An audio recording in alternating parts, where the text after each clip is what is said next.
Subscribe to WROK on YouTube and never miss a meeting. All right, welcome everyone. Hey, we apologize about our tardiness. We were going over some important business in closed session. So I'm going to call to order the June 27, 2022 Royal Oak City Commission meeting to order. We're going to begin with an invocation given by Commissioner Colo, followed by the Pledge of Allegiance. If you can stand, please do so. Thank you, Mr. Mayor. You know, I really enjoy giving the invocation. I usually spend about 2 weeks gathering my thoughts, and I had some really nice ones prepared. I want to talk about, how we're celebrating summer. We had just, school children just got done with school. Yet another year of going through COVID, but they really succeeded. We have great festivals coming to town, and generally, I have a very positive outlook on where the city's headed going into summer. But then on Friday, the U.S. Supreme Court decided that half the population are lesser, that half our population no longer has the rights that have been theirs for decades, that my daughter will grow up without control of her body. There are no words for the feelings of despair by millions this weekend. And if those words exist, they surely don't come from a white man. So tonight, I can only offer the perspective as I see it, and my hopes for our future. First, I need to start with some facts. Michigan's chief medical officer offers some insights into the 1931 law that could potentially go into effect. Women who become pregnant due to rape or incest will be forced to carry the baby to term. If doctors are under threat of prosecution of jail time, life-saving procedures that could end a pregnancy will be more difficult to receive.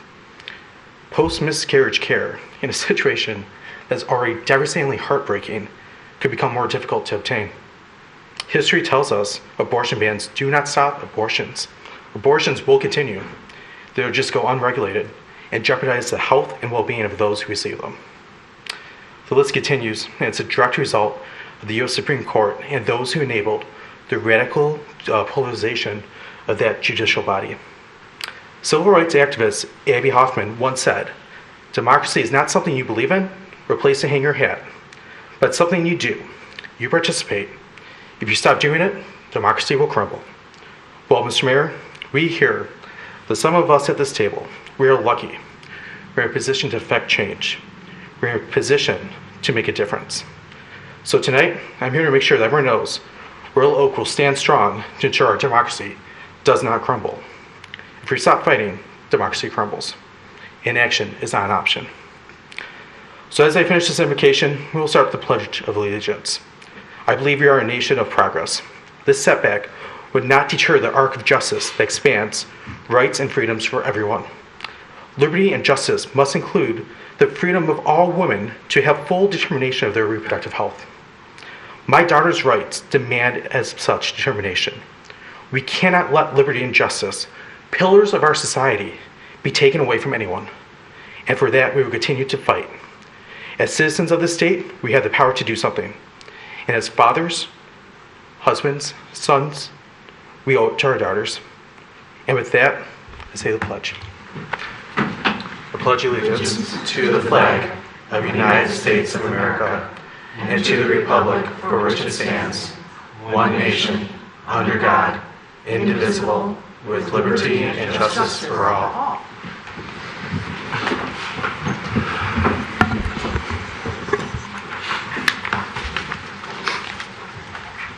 Thank you, Commissioner Colo, for that heartfelt invocation. So that brings us to item 4, which is the approval of the agenda. Is there a motion? We have a motion by Commissioner Perush. Is there a second? Second by Commissioner Dubak. Discussion on the agenda. All right, with none, I'll call for the vote. All those in favor say aye. Aye. Those opposed? Motion passes. All right, this brings us to item 5, which is public comment. City Commission values and relies on the input of our fellow citizens to help us make decisions. Now is the time set aside for the public to address the City Commission on any city-related issues, both on the agenda and not. I ask that comments be directed to the City Commission and not to individual commissioners. If you wish to speak tonight at either public comment or at the public hearing, please wait until recognized by me, the mayor, and then come up to the podium. For the record, we'll ask you to state your name and address. And please be mindful that we wish to hear from anyone who wants to speak tonight, so comments are limited to 3 minutes or less. and we have a timer at the podium to help you keep track of your time. If you don't wish to speak tonight, no worries. You can always email the City Commission. In fact, that's often preferred, so we can understand, ask you questions, and process what you have to say ahead of the Commission meeting. Please note the City Commission will not respond directly to questions during public comment. However, we're taking notes, and we'll address those questions when the agenda topic is discussed or referred to the City Manager, who's also taking notes for things that aren't on the agenda tonight. And with that, who wishes to speak first tonight? Okay, Mr. Ashley.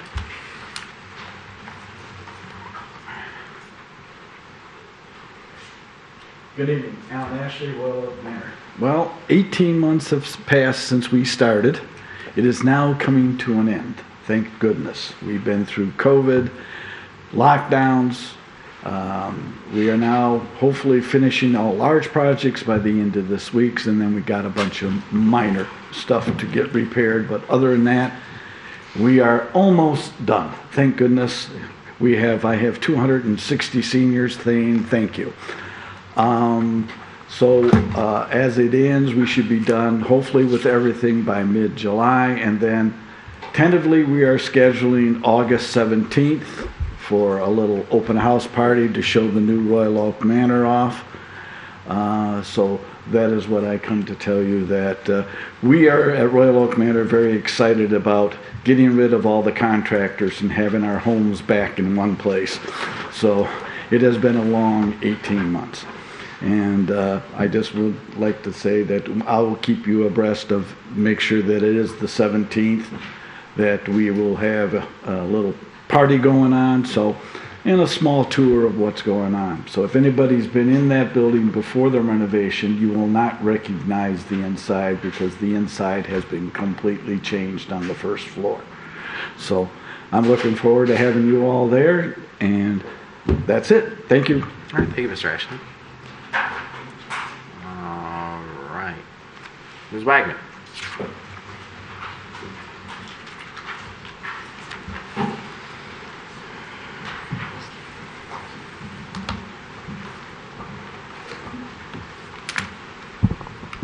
Janice Wagman. Regarding agenda item number 7, request to process a sewer refund to the developer of a multifamily development. This is a civil matter between the buyer and seller of the property. It is not the responsibility of either those who actually pay their water and sewer bills or the taxpayers. None of the background information is pertinent. The future value of the property is not pertinent. Whether it sets a precedent is questionable. Although I feel bad for the developer, which I do, he incurred the debt and is therefore ultimately responsible for its payment.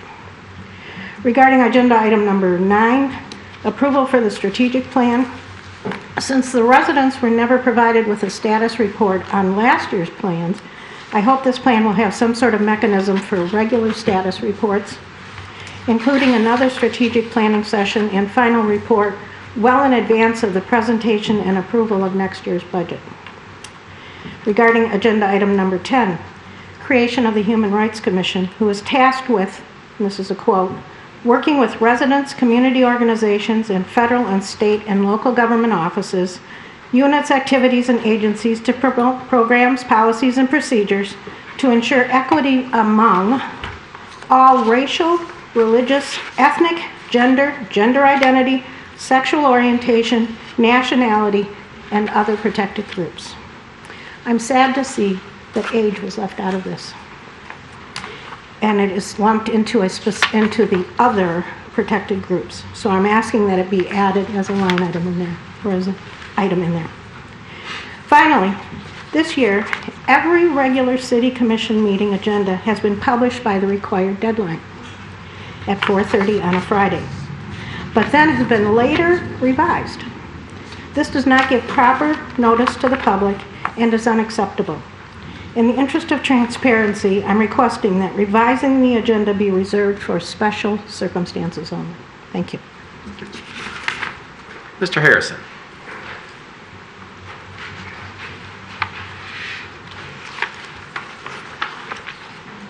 Evening. Bill Harrison, 2729 Trafford, Royal Oak.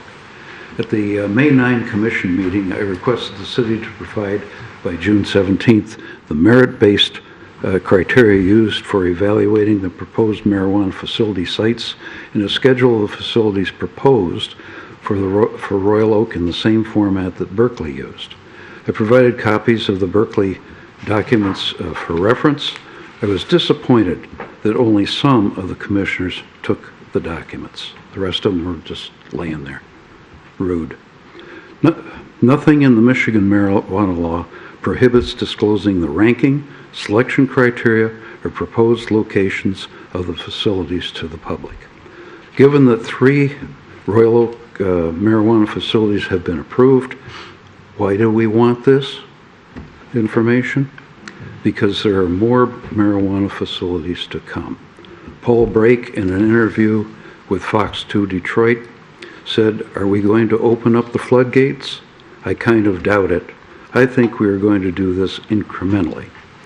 Pat Perush, in an interview with Metro Times, said, "At least businesses are located away from the residential areas."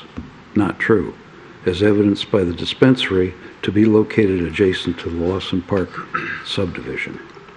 My question is, when can we expect the information that's been requested?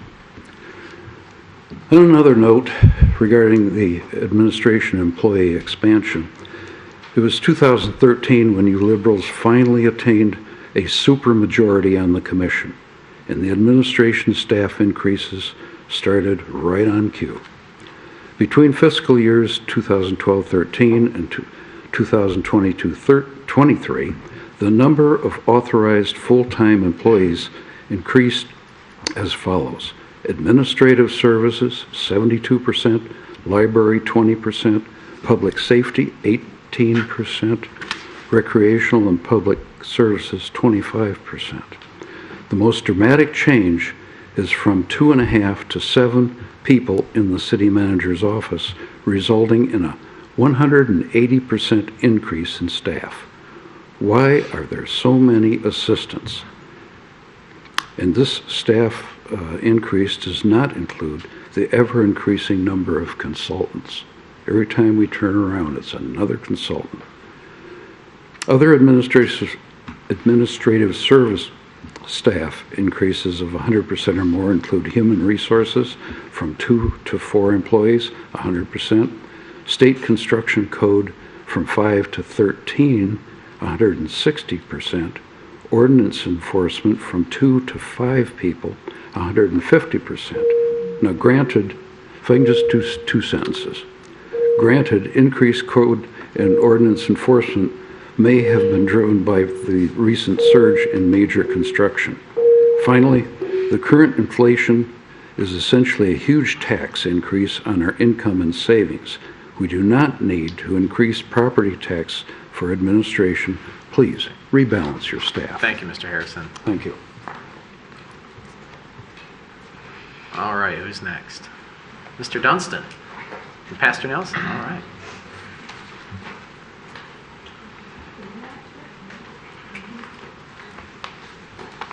I'm Jay Dunstan, 111 East Parent Avenue. I'm Jeff Nelson, 3113 Marion. And you're? I'm the pastor of the Methodist Church at 7th in Washington. We thought tonight we'd come talk about a new initiative we have going at the church, and I guess the timing's good based on item number 10. And is that a public hearing thing, number 10? No? Okay.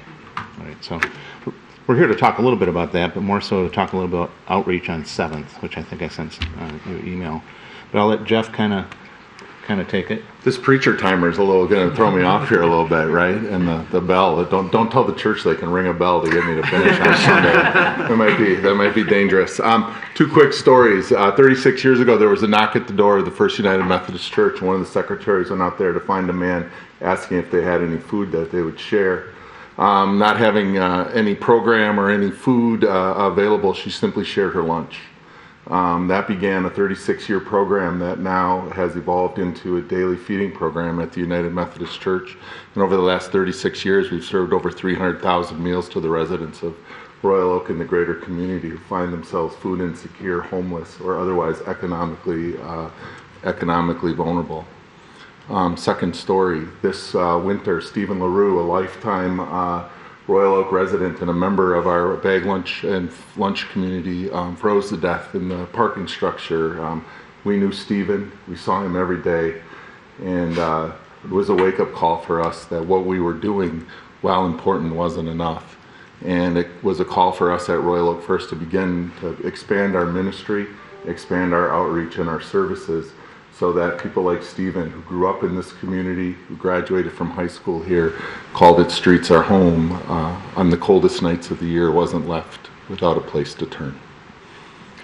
Yeah, so we want to talk a little bit about outreach on 7th. So the how should I put it? The stress, and I'm in a good way, I'm saying the stress on the church has come to a point I had to come up with another group kind of working within the church to help address all these issues. We're feeding the hungry 5 days a week, 300 or 52 weeks a year. We, over the course of this program, it's what, 300,000 meals. We started clothing once a week. We started with detergent and deodorant and all these, how you call them. And now we've actually moved into, we're using the remote recovery mobile clinic, and they're helping us with COVID tests, with treating addiction, and medical services, basic medical services. We've had congregants who are hairstylists come in and actually work with these guys and give them haircuts, and the guys and gals haircuts. And so we're finding the need is growing much greater than we're able to take care of it. And I guess the point I'm getting to, and looking at number 10, the Human Rights Commission, I'm hoping that poverty will also be something that this commission looks at, because poverty is really what's behind all this. And I think the United Nations, when they came to their commission in 1948, you have a right to a home, you have a right to be safe, and you have a right to be fed. And I think those are three things that I hope this commission will address, along with all the other important issues that they're being tasked with. So that's kind of what we're up here to talk about tonight. Just hoping that, one, to let you know what's going on at the church and how this is really expanding, and we expect it to get even bigger, given possibly the R word's going to happen, the recession. We'll have more needs coming to our door, and we'll probably have less resources because of that coming. So there's a crunch coming. So we're really hoping we can get a lot of help from not just the commission, but the city as a whole. So I don't know if you have anything you want to add to that, John. We just look forward to partnering with you. I think you'll see more of us at meetings like this, both informing and advocating for the most vulnerable members of our community, most economically vulnerable members of our community. And we look forward to partnering with you, both in terms of our outreach and our donations. We gave out 4,000 pairs of socks this last season, and we're closing in on our 10,000th pair of underwear this year. I mean, those kinds of things we just take for granted, but for our friends who call the streets their homes, clean underwear and basic access to socks really do make a difference. So we're talking simple, basic things, and we're looking forward to partnering with the city and how we continue to shore up those resources. So thanks for having us. Yeah, thank you, John. Mayor Fournier? I know We have some Commissioner Dubas, questions. Commissioner Perush, Commissioner Perush, maybe? Oh, that's fine first. Couple of things. First of all, I know a couple of people that are active in the daily lunch program, and they have, when they talk to us and we see them at book club, neighborhood book club, they say that the need just keeps increasing. And I haven't gone down to help prepare meals, but I've donated food that they use to prepare meals. So I'm familiar with the program. You're part of the team now. Well, it really indirectly. But anyway, I know that their need is expanding, and every now and then they just feel real overwhelmed with it. So I understand. The second thing, but there's another ministry group in the city that is also doing homeless outreach, and that's the church at 13 Mile and Crooks. And that's not First Presbyterian. Star Presbyterian. Yeah. They have Welcome In, which is also a homeless. Do you coordinate with them at all? Yeah, we have a good relationship with the Welcome In. what we find is being downtown located and having Star where it is, downtown is, for all the reasons that we would believe, is a gathering place for economically vulnerable folks. And it may not seem far, but when transportation and other kinds of things are pressing down on you, to get people to the resources from downtown to Star Presbyterian is harder than you think. Yeah, it really is. I would mean imagine. that. We have a great relationship with Welcome Inn and Ben there, but while it's helpful, because of the downtown location, we find our needs far more acute than what can be. Downtown has always been a magnet for that homeless issue forever. So, okay, I just was curious as to what kind of relationship you had with them, but it's really a broader issue than just your particular location. Yeah. So, okay, those are my only questions. Commissioner DeBuck. Thank you, Mayor. Thanks for coming out and sharing the awesome work that you're doing with us and for everything you're contributing to the community. Does the church have a C3? Outreach on 7th will become one. Okay. Over time, it will become the church's 501c3 so that we can begin to expand those resources and the donation base for those that want to support this kind of work beyond writing a check to the Methodist Church. So that's the work we've begun to do. Well, we've got a ticking clock on some of our CARES Act dollars that we've been earmarking. So when do I need to get that by, Kyle? Service organizations. I think we've got until the end of the year. Yeah. All right, we'll have it. We'll be back. All right. Thank you for telling Tomorrow. Pat, follow up, and then Commissioner Coyle. Once you get that designation, you'll also be eligible for block grant funds, which is a huge source. We have money in the block grant funds that goes unused because we need qualified 501c3s to apply for it. And homeless issues is a huge bucket of money. So in terms of funding, that would help tremendously, I think. So if that's an impetus to getting that status, we would have resources that we could share with you then. Right. We're on our way to do that. That is on our docket, and it just moved up the list. Who should we talk to about that? Tim? Joseph Murphy. Joe? Okay. All right. Commissioner Coyle. We didn't have any classes on how to create a 501c3 in seminary, so I'm learning. Joseph can help you with those issues. Yeah. Well, thank you. Commissioner Pruce said everything I wanted to say. Oh, okay. Thank you. Yeah, thank you. We just, I think even especially in today's tumultuous world, just you being here and, conveying a little bit of compassion and communicating a little bit of compassion has, I think, brightened our, feelings today and certainly hopefully inspires a community. And you guys, unfortunately, but fortunately for you, there's a lot of work that needs to be done, and we're grateful for what you do for our citizens that are on tough times and hard times for a myriad of reasons. So thank you for your compassion. It means a lot. We'll be back at least once a month for a while, let you know what we're doing. Okay? Wonderful. And if you need any help on the filing, just reach out to any of us. I'm sure we'd all help you. We've all kind of gone through it with our own city charitable organization. So, we all have some thoughts. So if you get stuck anywhere or need any help, just on a personal level, I'm sure we'd all help you. So it's called Outreach on 7th. It'll be the name of the 501c3 007. This is our new James Bond right here. All right. Thanks. Thank you for the time. God bless Thank you. you. All right. Anybody next? Going once? Going twice? All right, we'll close public comment and bring the meeting back up to this side of the table, which brings us to item 6, which is the consent agenda. Does anyone wish to pull anything off the consent agenda? Commissioner Colo. Item F, please. F. All right, that is F is in approval farmer's of market. farmer's market rate increases. Okay. All right, anybody else?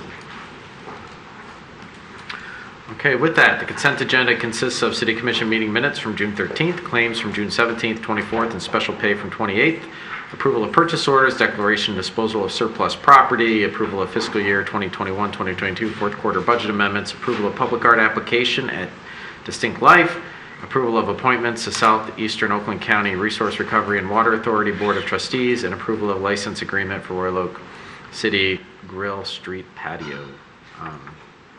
Is there a motion? Motion by Commissioner Perush. Is there a second? Second by Commissioner Colo. Discussion on the consent agenda as presented. Okay, I'll just say that I think the public art is going to be pretty cool. I think we got an application here, and I think I'm really digging what we're going to have, and just want to thank the petitioner for their efforts. I think it's going to be pretty awesome. So with that, I'll call for the vote. All those in favor say aye. Aye. Those opposed, motion passes. Item F, Commissioner Colo. Thank you, Mr. Mayor. So item F deals with the rates of the farmers market. I had a chance to talk to Mr. Filipski a little earlier today about this. I just wondering if we can get just a little bit more understanding, maybe a general discussion about how our agreement with the market management runs, and then also what if these rates are going up, what improvements we might see in the farmers market as a result of these rates going up. So if Mr. Filipski or Mr. Brake, anyone who would like to speak about it. Sure. Good evening, Mayor Fournier, Commissioners. So to your first question with regard to how these rates affect the market contract, they don't. They're still just going to be the administrators of the market, and the additional revenue from that would still go into the city revenue funds. So it wouldn't change in that regard. In terms of improvements from where we're at now, I guess I should back up a little bit. COVID notwithstanding, in the last couple of years, we've made some pretty sizable improvements in the market. This past year alone, we're actually, they're still on order thanks to supply chain issues, but we have enhanced roll-up doors for the permanent booths. As you've seen, we have a new awning along 11 Mile, and we replaced the emergency exit door along 11 Mile as well. All sort of needed improvements to keep it in the shape it is. For this coming year, we have some plans for wall preservation. As you know, that was approved in the capital improvement plan that involves installing corrugated metal in barnwood along the interior walls, which would really improve the aesthetic and our ability to market the market as a destination. And then we also plan to do pretty significant electrical upgrades at the market. It has a very antiquated electrical system. There were issues at times with events being able to have the load capacity required for their events, so that's another really important investment. As for how these additional funds will affect that, we plan to continue making regular capital improvements in out years, and by having this, it sort of offsets what we expect are, and what we're feeling now, are the effects of inflation on everything from our paper towels and supplies and everything else there.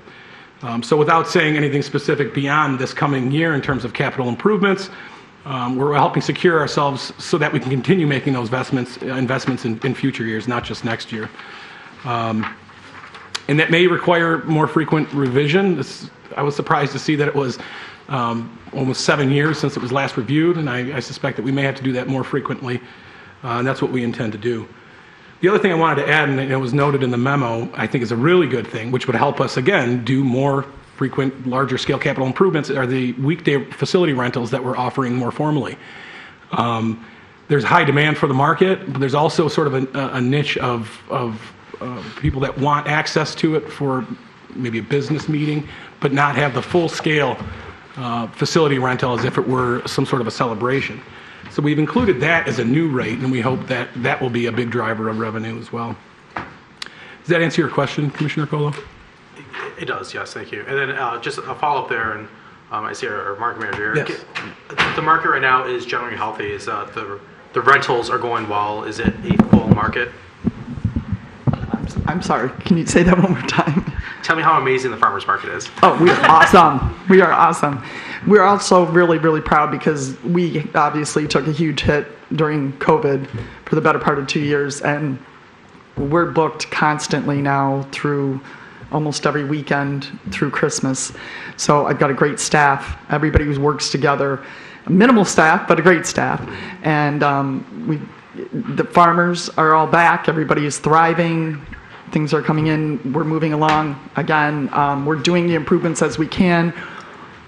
that took a little bit of a hit. I think a back seat, more to say, because of COVID as well. But now we're right back on that train. But we are having a problem because I've been waiting for these doors that are really going to make a big improvement for almost 3 months. It's on back order and stuff. So, but the electrical, there's some stuff that doesn't look as pretty that goes on behind the scenes that we have to do, such as the electrical, but it's very outdated. But yeah, we're looking forward to our 100th anniversary too. We're starting to work on those plans as well. Okay. And then you've started to accept SNAP benefits also, correct? Yes. We now take the EBT program, the SNAP program. So that's getting a lot of attention. And we're very happy about that. People coming in are very excited about that, and the farmers are very excited about that. So That's great. we're proud of that as well. Fresh food more accessible to people in our community. So thank you for working that, being good stewards of the market. Thank you. That's all the questions I have. Commissioner Douglas? Thank you, Mayor. Several years ago, the word went out the city was trying to destroy the farmers market. It was a dying entity. I invite you to go look at the farmers market today. I was just there on Saturday. It's thriving. As Commissioner Colo points out, we now offer EBT benefits. People have access to fresh, locally grown produce. The strawberries, Michigan strawberries, are delicious. And what makes that possible is these commercial rentals. They underwrite the success of that farmers market. And as the manager has pointed out, despite COVID, the market has bounced back stronger than ever, can handle price increases for its services. And I assure the public that our farmers market is here to stay. It isn't going anywhere. And I'd like to say real quick, thank you for letting us stay open during COVID. We were packed. We had customers that were so thankful for that. So I know that the commission had a lot to do with voting on that, and that meant a lot to the community. Anybody else? Commissioner Macy? I move approval. A motion by Commissioner Macy. We have a second by Commissioner Colo. Discussion. Market's booming. We got a beautiful summer ahead of us. We got a new park to enjoy your goods from the farmer's market out, before you even get to your car. You can chomp on an apple or a carrot or even some goodies and strawberries. Yep, strawberries. Maybe a rhubarb. You probably want to cook that first.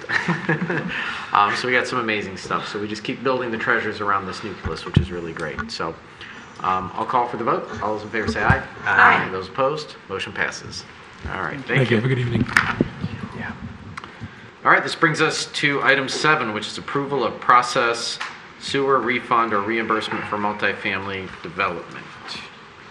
This one, are we giving to Mr. Brake? Yes. Okay. So, good evening, Mayor Fournier and members of the City Commission.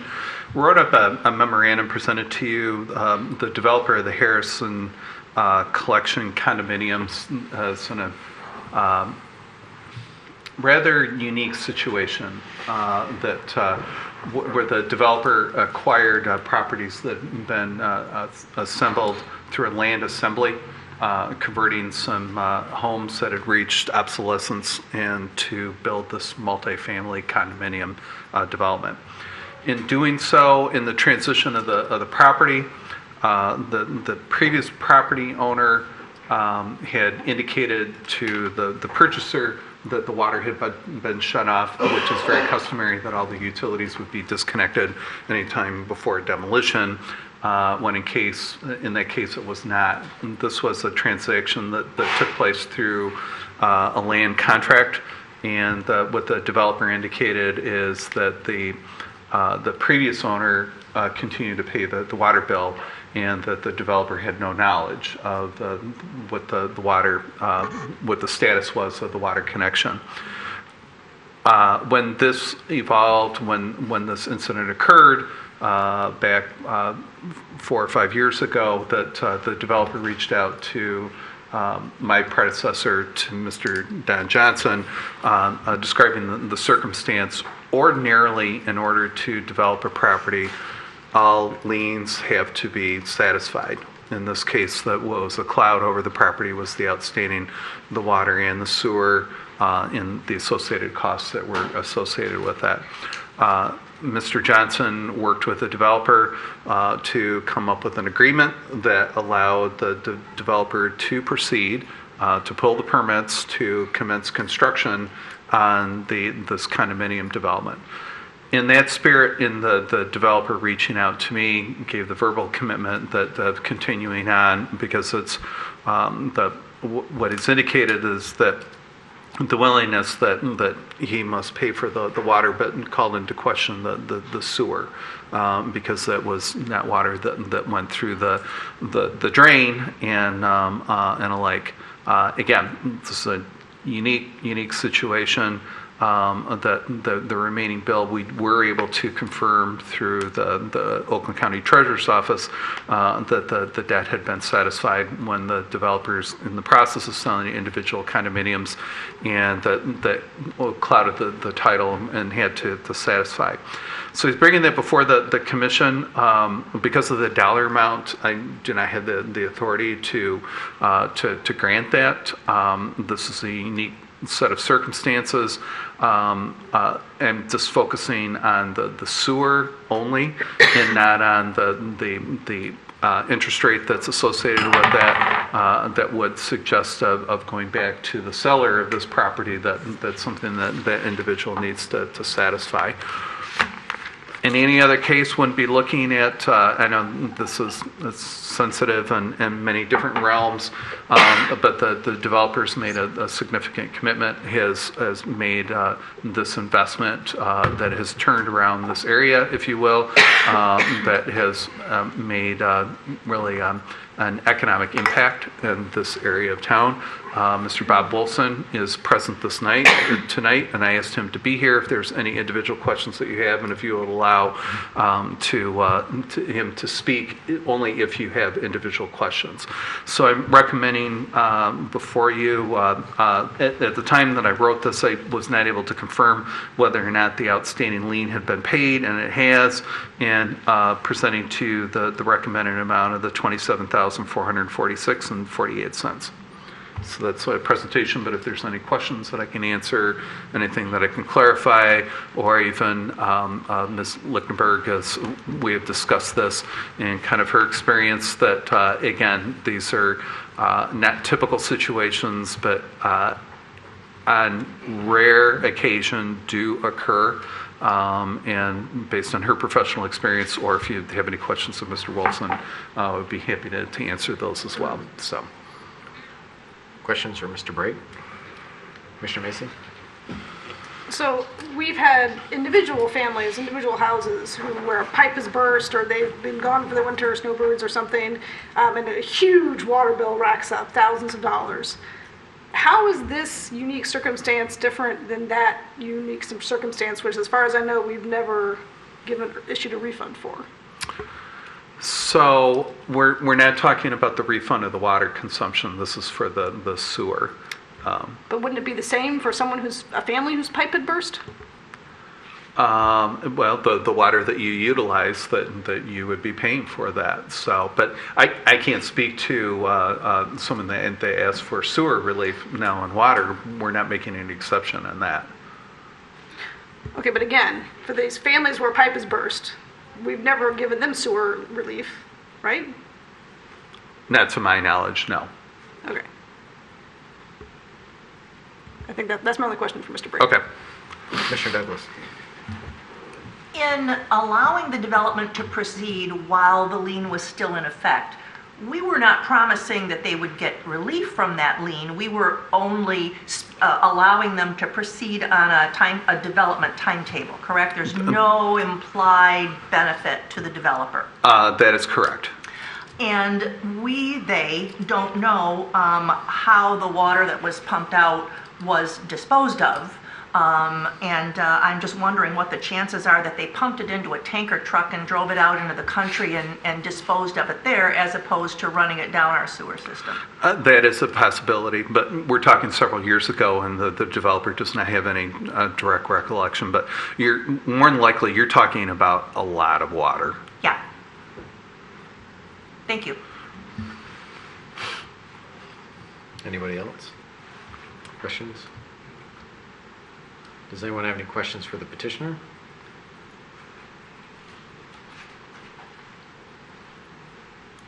Someone wish, Commissioner Douglas?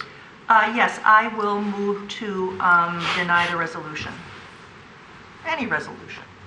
Okay, we have a motion by Commissioner Douglas, or a second by Commissioner Macy. Okay, any discussion? A speaker previously made the point that this is a contractual matter between two private parties. I think that's where Mr. Wolfson is going to have to turn for his relief. Commissioner Macy? Same, and I do feel sorry for Mr. Wolfson, and it stinks, but we've had this come before us many times with individuals, and I felt sorry for them too, and we offered them no relief. And although this is a larger scale, it doesn't seem to me that it is different in factual basis. Mr. Wolfson, we have a motion on the table. I'm sorry. All right, any other discussion? Commissioner Colo? You know, I'll just say, without knowing where the water went, if we knew that the water didn't go into the sewer, I would vote against, I'd vote to get this money back. But not knowing that the water wasn't hauled off $28,000 worth, that is multiple tankers loads, which means it most likely did end up into our sewer system. And we all pay for that. We pay for that as a community. We all, we get one big bill from Sacra that we all pay for when it goes back. And we divvy that up and split between all of us. And we decide to charge it based on water use. That's the easiest and fairest way that we found to do it. So without knowing that the water was taken away, if Ms. Rolfs, if you can come here today and tell us the water was taken away in a second, I think we would all agree with that. Without knowing that the water was taken away, it's a money that we've all paid. And it would come out of the general fund, money that we could use for a diverter on Parent there or on Harrison and improve the roads there. And that's, to me, a better benefit for this area than what's here. And there's other ways we can work with you on your development. I think that's important too. There's the development has yet to be completed, and I know that there's some challenges that you're facing with the city. I think that's where we have an opportunity to work together. So that's why I'll be supporting Commissioner Douglas's motion. I'll just add, we have a motion on the table, so we can't hear from the petitioner, but I think that, it's a tough one. I mean, it really is a tough one. It's a very unique circumstance. But I think Commissioner Macy has reminded me of a couple cases where we had folks here that, they thought their meter was broken. And it very well could have been their neighbor turned their hose on, you know what I mean, to give their kid a drink or something, or the kids played with it. And we, denied because of the cost of the overall, water system. How do you pick and choose relief, you know what I mean, without being specific and, mathematical almost in nature. Like, I think if you had a program that said, hey, you can buy insurance, and when you have a big obtuse claim, you can offer relief, and that's an insured program. Or if you said, hey, if you're struggling financially, the city's willing to provide it, people relief. I mean, those things could probably be a little bit more on the table. But I think it's a little bit dangerous to, make a decision on one-off basis, especially when our precedent for others, has been no. It's a challenge, I think, for the commission to do it. But I see Commissioner Perush had. Excuse me, I can't recall if in the cases where there's an individual homeowner or property owner with a water bill that goes through the roof because of a water leak or whatever, does the treasurer's office give them the option of a payment plan? Mm-hmm. My recollection is that there's an option for a payment plan. I would not be uncomfortable with offering the petitioner a payment plan so that it's already been paid in full. He wants a refund. Oh, it's okay. Well, then never mind. That's not going to help. All right. Any other discussion?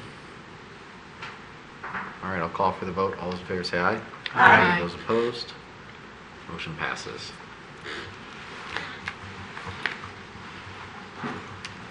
Thank you, Mr. Wilson. I know. Rules of procedure.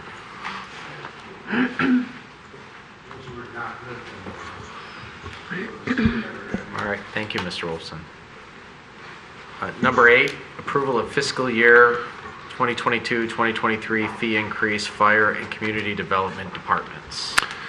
I will begin with the overview. As you recall, when I presented the budget, I talked about a number of fees, going back to the fees on the farmers market when they said they haven't been reviewed in 7 years.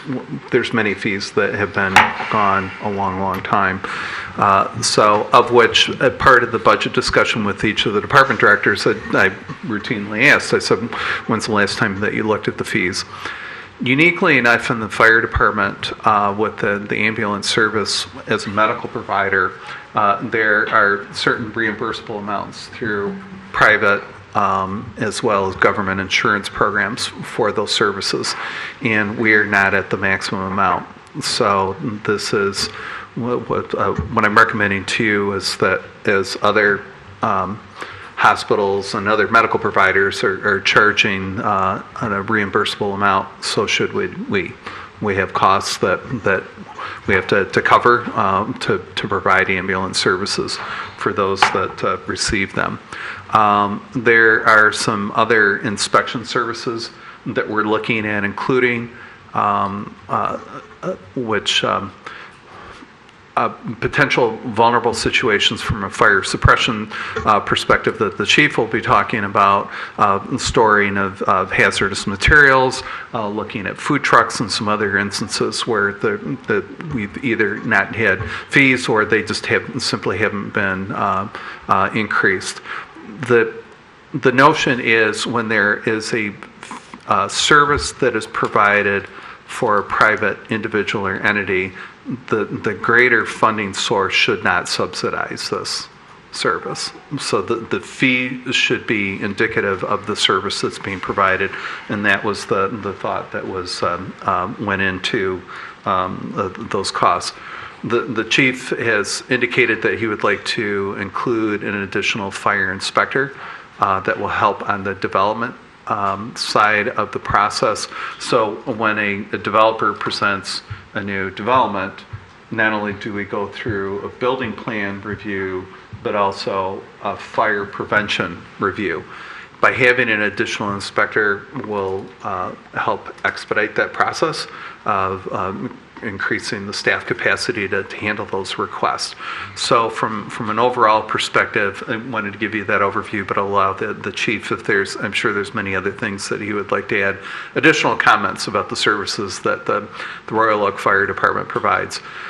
Switching over to community development, as we have a number of single-family duplexes and the like, all the way up to multifamily that we conduct inspections. Those too have not been increased in some time. I think there's anecdotal information that all of us will know of individuals where rent has gone up, and so there's added exposure out there and alike, and that's a service to protect the public, making certain that those sort of human elements, including fire protection, are included in rental properties. So the two are lumped together rather than having, originally we were putting together the agenda, we had several memorandums and I put them all under one roof. Again, that emphasis looking at what are our fees? Are they commensurate with our costs? Have we looked at increasing them in a reasonable amount of time? And so these are fees that are long overdue. Are these large increases? No, they're not. These are customary sort of inflationary increases that one would expect for services that the governments provide. So that's the overview. But if you allow me and to have the chief, there may be some additional information that he can tell you very specifically about the fire services that they provide and the justification for the fee increases. So, Chief Cummins, welcome. Thanks for having me. Good evening. Excuse me. Good evening, everybody. Mr. Brake's correct. When we were going through the budget process, he asked if we're keeping up with the fee schedule, and believe it or not, it's been a little over 5 years since I became chief, and we hadn't looked at the MS fees in that time, I'm sorry to say. So he's right on that point. It was overdue. What we did was we took the recommendation from our billing provider and compared it with our neighboring communities to come up with that recommendation. On the fire side, We did do a fee schedule a few years back, focused almost completely on the sprinkler systems. This time around, we did a little bit more comprehensive review, and there's some things that were just missing from our fee schedule that are now a thing, such as food trucks. Many years ago, we didn't have a lot of food truck events, so we have to account for some of the new things that are going on. And what we also wanted to do was make sure that we made it as friendly as we could for the business owners in the city. We don't want businesses to worry that the fire department's coming to inspect them and lay a heavy bill on them. Our annual inspections will continue to be free. We want to schedule them, and if they're free, people will make time for us to do that. Where we want to be looking, in my opinion, is with the limited resources we have. We're going from 2 people to 3 people. Their time is uber valuable to us. So where we're looking to incentivize things is on the reinspection side. So that is where we'll look to have a fee. And it should create a measurable. I know that in the last few planning sessions, we're talking a lot about measurables and being able to look at how effective we're being. In theory, eventually, if our fee collections go down, it should be a reliable marker that all of our businesses are up to code. So hopefully, the way we've structured it will do that. I'll be happy to answer any particular questions anybody has. Questions for Chief Cummins? I'll just, to be clear, I mean, one of the perks, and I think that the city manager mentioned this, but this is part of service as well, because when we bring on the other fire inspector, folks that are building buildings, time is money, right? So even though it may seem on the surface you're paying an extra $20 here or there, you're really getting a faster timeline, faster feedback, and incentivizing your construction crews to get it right the first time, because the re-inspections cost you money. So whoever's working for you, has to get it right, or you're going to get a bill knowing that they can't feed you any lines, that they didn't, work to fix the issues if they keep coming back, and which just speeds up the process for folks trying to improve the community. I imagine that's just one positive element on the, because usually the people that are most objectionable are the, big developers and stuff. But the argument is, look, guys, we'll have, you don't have to wait longer. You can wait a less period of time to get your place inspected and get the best feedback. That's what we're hoping this will do, yes. Commissioner Macy? Move approval. Oh, a motion by Commissioner Macy. Is there a second? Yeah. Second by Commissioner Perush. Commissioner Douglas.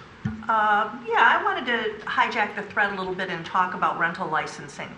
The city manager mentioned, for example, the need for fire protection in rentals, and yet we only inspect the exterior of, this is for you, Chief, really, the exterior of rental properties, correct? That's my understanding, yes. Why do we not inspect the interior of rental properties? You're asking a good question. So coming someone who came from a college town where the inspectors would go in the interior, that may be more of a kind of historical precedence. I'm not justifying this. I've asked that question before. I realize depending on the standards of the community, sometimes can be rather sensitive. But if the commission so desires that, because you're talking about simple things like handrails, for instance, that you have safe access into the property. But then you get into the fire protection to make sure that perhaps the chief can correct me. I think the fire protection standards in rental properties are different than, but I may be misstating this, so I may be kind of speaking from a different state. And I don't know if I can help a ton, but I can say this: like, as far as when we're talking about rental properties, I mean, if we're talking about apartment complexes, well, we do go in and inspect those. I mean, we have the authority to go in and we do that. That's part of what we're trying to increase the capacity of. As far as like individuals who rent their home out, we don't have authority to enter their homes. They're private residences, so that's why we don't do those. that's about all I can say to the private rentals. So as we look at the strategic plan elements that we're going to talk about later in our agenda, there are elements of that plan about providing adequate, safe housing for people. And we are seeing across America very high demand for rental properties and rising rental rates.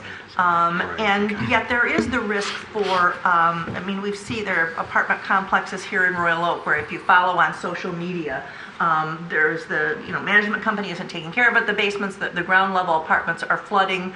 And I would just not to vote against this motion at all, but just maybe use this item on the agenda as the springboard for a future discussion about the possibility of interior rental inspections. I'll even add to that, short-term rentals are going to be interesting as well.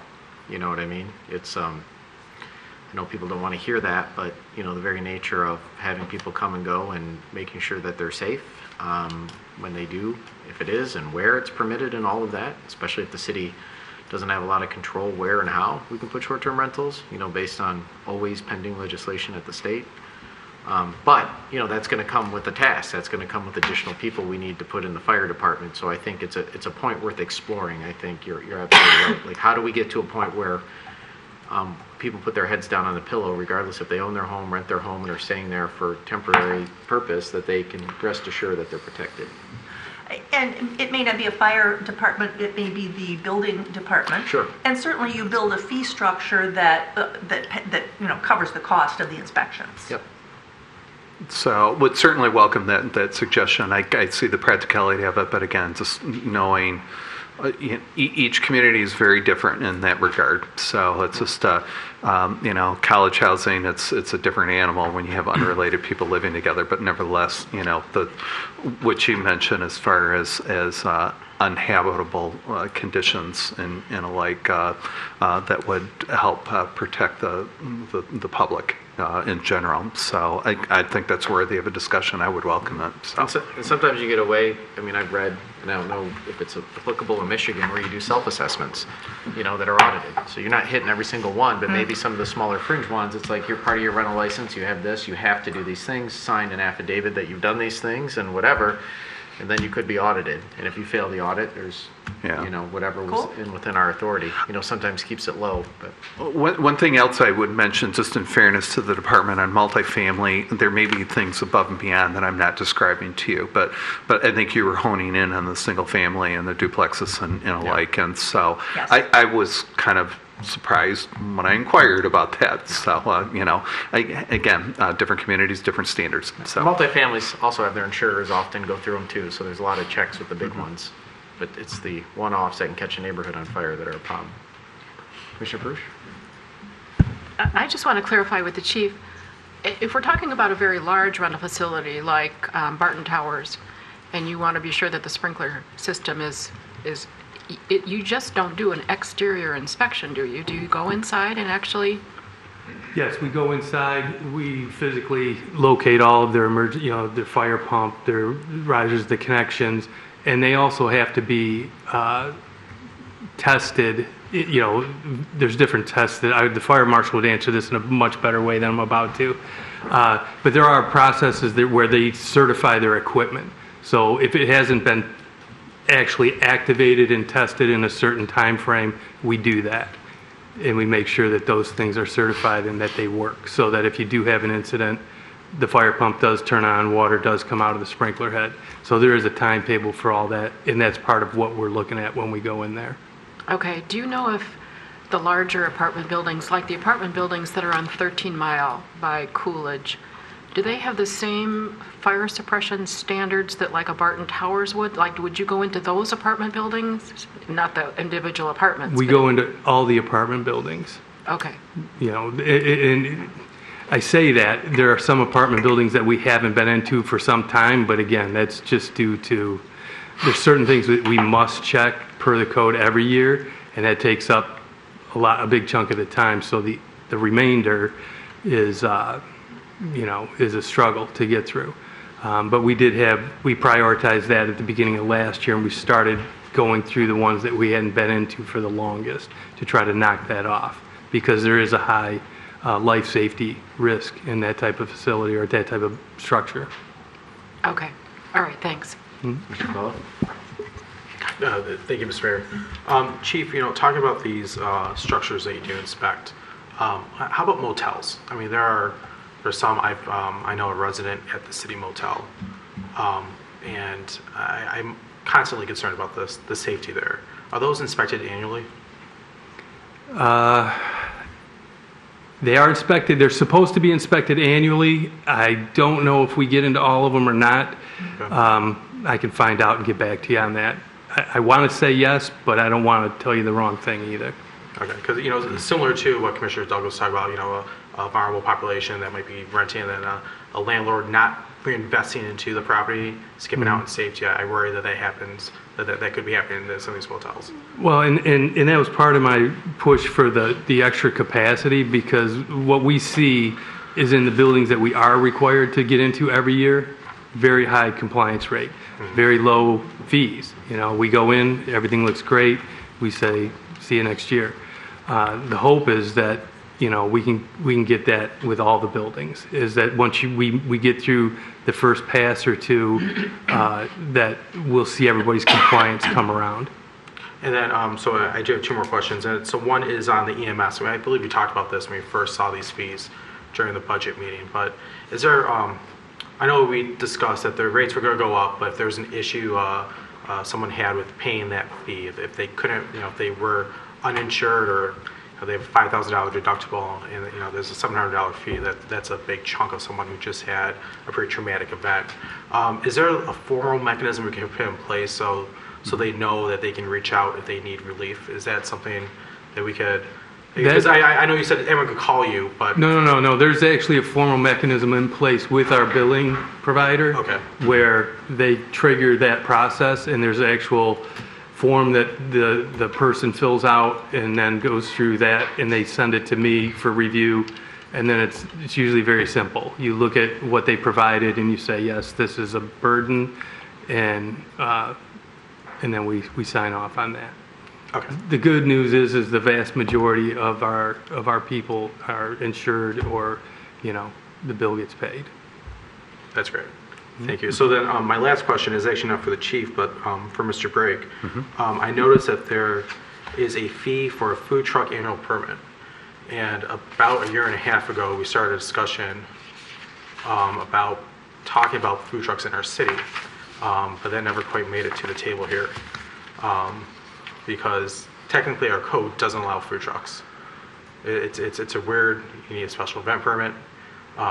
So we were going to talk about that process a little bit more in depth, and especially for assigning fees to them. I'd like to continue moving that conversation along so that we can formalize, people having a grad party aren't scofflaws because they have a food truck show up to serve some sliders or a cone of shaved ice, So duly noted, but it's just, we're talking about fees for the trucks that are here, typically, or as you indicated, for the special events and also at the farmers market. So.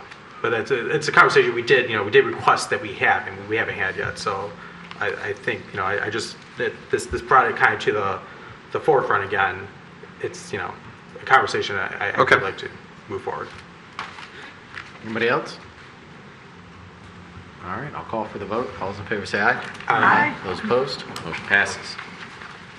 All right, that brings us to item 9, which is the adoption of the 2022 through 2025 strategic plan. Okay. As at the previous meeting that we presented to you the final adopted budget, this is guiding principle is the goals and objectives.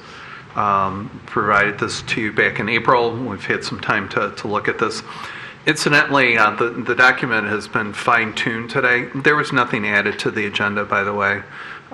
So the comment that was made earlier about amending the document, was this document change? Yes, but there was nothing added to the agenda today. So that's met the commission's goals in that regard.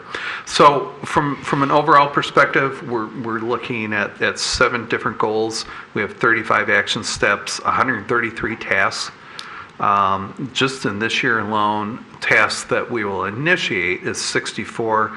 11 are well under their way, if not already accomplished. So this is where we set out where our priorities are. Set this out for your consideration. Shifting to a multi-year plan, it is not the intent of having this annual meeting that we do, but rather at the end of the 3 years that we come back and revise that plan. But that doesn't mean that we're not going to report where we're at. There's been some discussion of having some sort of dashboard or some way that we can track very quickly on the fly. And there's a number of providers that have those type of products that we have out there. And one of our neighbors to the south has been indicated before and is a very good way of tracking that. I'm fully anticipating how are we going to measure that, and so I think that gets into that dashboard, and to break this down into a quantifiable way, not only accomplishing it, but what is the quality, what is the outcome of part of this process. So with the approval of this, that will give the staff the mandate to move forward on this and make an annual presentation of where we're at as we go through this 3-year process. But that's what is presented to you this evening. And if there's any individual questions that you have on particular tasks, I will do my best to answer them on my knowledge of different departments or anything from an overall perspective. So, questions for Mr. Brake. Commissioner Douglas. Thank you, Mayor. I'm glad you spoke of the need to develop quantitative ways to assess what we do. And as you look at this plan, you know that there are items here that are maybe not quantifiable and vague, and nevertheless we look to staff to take those into consideration and maybe aren't looking for a specific outcome. But I think there are items, types of items on this list where in the evaluation measure we should see not the descriptive language that we have here, but for example, item not 1, conduct an inventory of existing housing conditions and demand analysis. So the evaluation measure should be a report is submitted to the City Commission. That's how, did you do it or didn't you do it? And there are a number of other occasions. I mean, if we say evaluate something, then the evaluation measure should be that a report is prepared and submitted. So I want to approve this. I want to approve the action steps, but I'd like to see this come back to us with some more specific evaluation measures for at least some of the steps in this process. Okay. And as you said, but I'll expand on that, there are, within these goals, there are some results, outcomes that are quantifiable and that affect the people of Royal Oak. I'm particularly thinking about customer-facing functions, our building department, our people satisfied with their services, our inspections conducted in a timely manner, and that's a very measurable thing. Our customer-facing departments, tax collection, the building, the planning department services, getting your trash bins at the Parks and Rec department. You could pick a series of, I'm going to say 10 quantifiable indicators that represent sort of the whole performance of a department. And I'm very keen to see those numbers proposed to us sooner rather than later. Okay. Mr. Macy. So I think you said these numbers, but I missed them. How many items total are on here, action items? 133. 133 tasks, but tasks. But 35 action steps. Okay. So going from okay. big down to 133 is I think what I was looking for, because I wrote down that you said 64 of them will be initiated this year. Correct. And 11 of them are already going. Yes. Okay. So I really love the idea of a dashboard. I think we've made that clear that we need some way to keep track. I like the idea of the presentation from staff. I actually would like it semi-annually rather than annually to kind of check in where we are. I suppose if it's a really robust dashboard, maybe that's not necessary. But then again, if it's a robust dashboard, that might be an easy task to just give us a more frequent report. I guess I don't feel comfortable with leaving this as is for 3 years. If we will have possibly made significant progress on 64 out of 133 of these in the next year, then it seems like there's room for growth. And also, things change so rapidly. Like, we got the ARPA dollars that we weren't expecting, that were quite a large amount. It's possible the economy is going to fall out from underneath us in this next year. It feels like, looking at our strategy, I can see how for an organization looking at it for 3 years and stay the course makes sense. But for a government, and especially, like, there will be another election before 3 years is over. It's not going to maybe be these same 7 people sitting up here. So it feels like, I don't know what everyone else's opinion is, but my opinion, it's not really to you, but to the table at large, is that I would like maybe not a 2-day strategic planning every year, but maybe like a 3-hour strategic planning review every year before we get into the budget process. Because that's another thing that I felt was missing, is the fact that we did this pretty much after the budget was already done. And it felt like this is supposed to drive that, and it didn't really work that way. So in my preference would be to have a meeting prior to the budget where we can review this and perhaps make some changes, even if it's not a complete overhaul. Yeah, I think, Commissioner Macy, I'll just add, I think you're right. I think the dashboard is great. I know we used to have in our report like a dashboard that before we used to get in our consent agenda, like non-actionable items. And that might be, every month, every other month, have it in there. But I do agree, and I think maybe that's probably what the city manager is suggesting. I mean, we have a 3-year plan. Like, that's the plan, but we know with every plan it's going to be wrong. That's the only certain thing we know about a plan, is that it's not going to go to plan. And then I do like the idea that we check in, at least once a year to say, do we need to tweak this plan a little bit? So maybe it's not the full-blown, we have this base, we have this piece of clay, and we're just going to shape it a little bit differently every year. But really, I think, challenge ourselves and push ourselves. If there's something material we have to change, let's not just reorganizing like, fresh slate. Like, if there's an economic issue, so now we have to reprioritize. That there's a really good reason to divert. But I think individual items, that will probably be the case. Like, we'll have to hold on some, and we'll have to accelerate some, and we might have to add a few, we might have to delete a few. But I think if it's 85% the same, 90% the same, 60% the same, I think we have to have that roadmap still. Commissioner Prush.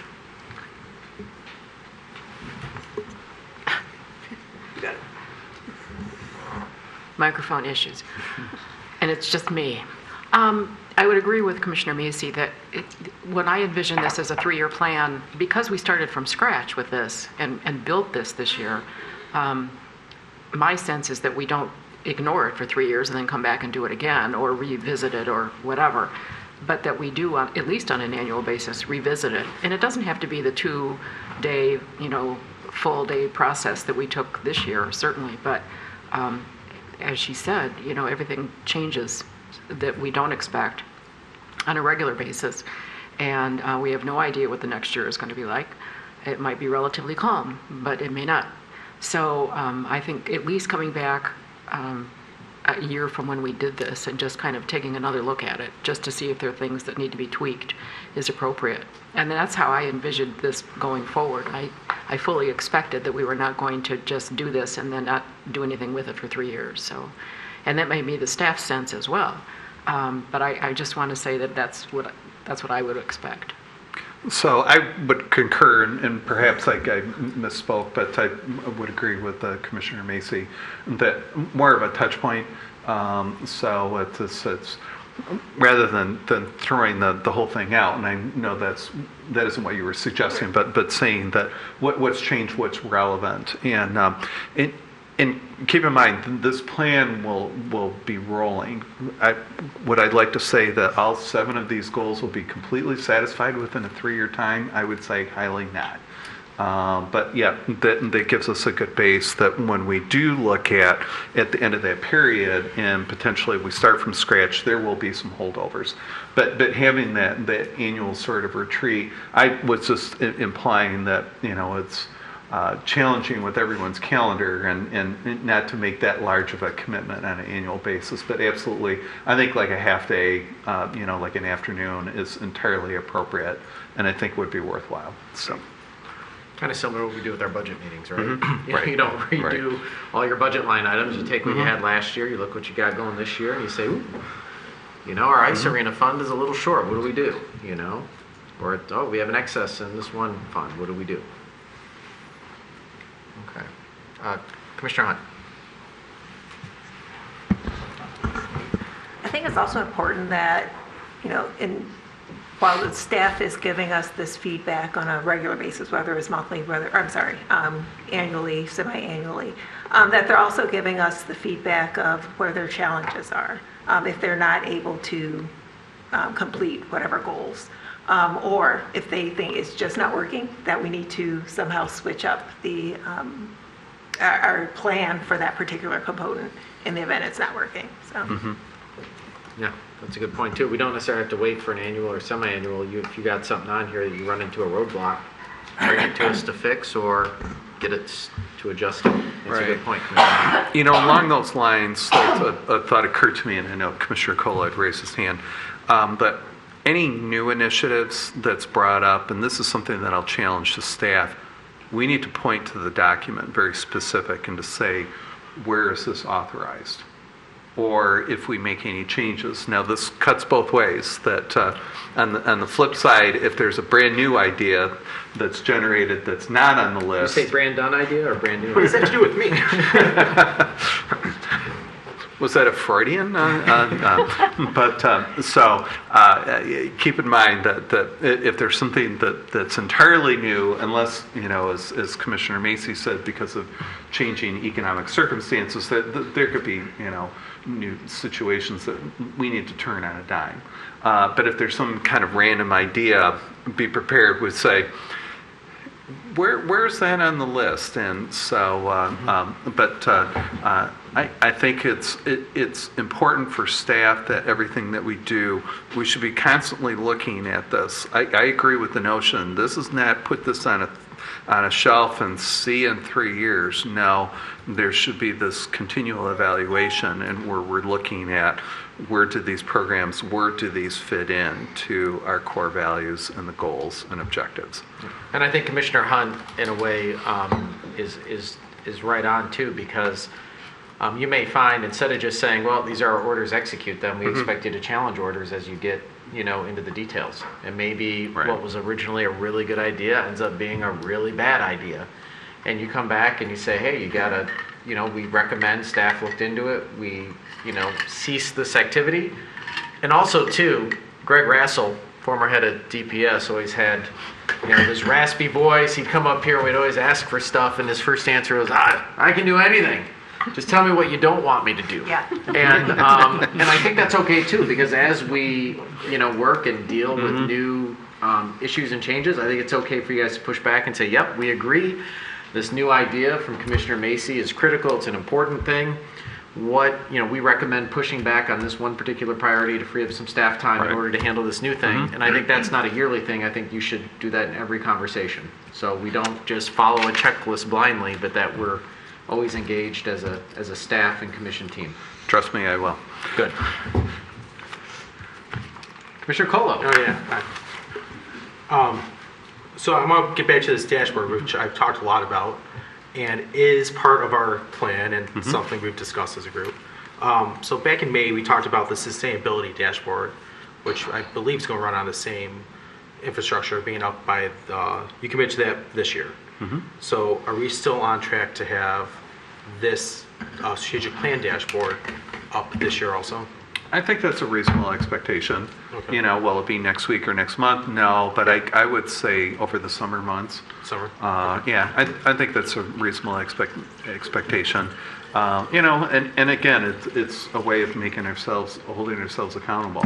And to also to have this located on the web page, it's not going to be buried somewhere. It really should be on the front, on their home page. When you land on that, that you can go to that immediately and see, how are we doing? Okay, thank you. Good. All right, so I think we heard a lot about how this process can unfold. I think there's no disagreements from staff how we're going to manage it, and I think that we'll all be on top of it to hold each other accountable. So I think the only question I see is we have this plan in front of us. There's a resolution here. I did hear about I think it's right. Like, what is considered success? Like our estimation of what, the measurement is. Like, okay, if we do this, what is success? Is it binary? Yes or no? A report? Is it, increasing, fees and funds to fund 2 new positions, whatever it may be, for those 133 tasks or actually 33 goals. Is there a way that this can be, Mr. Brake, where it could be approved with the recommendation to come back and, as long as the goals don't change, maybe we debate the measurements a little bit at another meeting, but at least you have some direction to start working on these, and then, maybe next meeting we come back with some ideas of how to actually measure those goals, or when you bring it back, you will actually, in the progress report, kind of put in there what you're seeing as the right measurement. I guess that's maybe more of a question to my peers. What do you feel comfortable with? But I would suggest the latter, what you just mentioned. Okay. Yes. What was that? The saying that when we come back with the first report that we do include some measurables. I think that ties into when we're looking at launching the dashboard. What are you measuring? And so that's because that'll take some time to come up with. And that also dovetails into when you look at the budget document, we do have where there are, that's the first place that I will look, is the very specific things where we do have measurable, quantifiable sort of, how many inspections do we do, or what's the time frame it takes to complete a process, things like that. So I see this dovetailing, and the good news is we're not going to be creating things from scratch. Already look at the budget document, and much of that will mirror that. I have a feeling that we'll probably be making some changes to that next budget document. I have a hunch on that, but I think that ties back directly into the strategic plan. So again, what I would suggest is that when we have this ready to bring that back, not so much approval, but I think it's worthwhile bringing that back to say, to touch base and to say, these are the specific measurables that we're getting into. And, if there's debate or questions and that we need to revise them, then we'll make some changes. We can always make motions to say, no, wrong measurement, this is the measurement, and then... So what's a reasonable timetable to expect you to bring that back to us? You said that next time we report, I'd rather not wait 6 months. No, I wouldn't say 6 months, but I would say likely by the end of August. Oh, okay. I was going to offer up the first week of September, but I'll take the end. Okay, all right, September it is. You said August? Nope, you said August. By the end of August. Clerk Hallis, can we get a transcript? Okay, good. He's good. All right. Commissioner Prush. I'll move approval of the resolution which adopts and approves our strategic goals and objectives. All right, motion by Commissioner Prush, second by Commissioner DuBuck. Discussion. I don't see any discussion, so I'll call for the vote. All those in favor say aye. Aye. Those opposed, motion passes. Excellent. Okay. All right, this brings us to, I think, the most exciting thing on tonight's agenda, which is the discussion of the proposed ordinance creation of the Human Rights Commission, which is something that this commission has been talking about for some time. So I'm glad we have, and we're at a point where we've had some great community dialogue, and we have a piece of clay here to work with at least, and a good kickstart here to start to chew on to make significant progress. So Mr. Brake, I'll hand it over to you. Thank you, Mayor. So this conversation, if you recall, back in February, was the creation of a task force. So we are so fortunate to have dedicated individuals, thought experts, leaders that have helped us. That's worked with staff. So I wanted to commend the group, and Susan will be introducing them, and I think a few people would like to speak if you will allow them. But we are reaching a point of asking some pretty fundamental sort of questions. Unbeknownst to any of us, the seismic shift that occurred on Friday. And it's so appropriate, and especially what is intimated of the possibility of reducing other rights.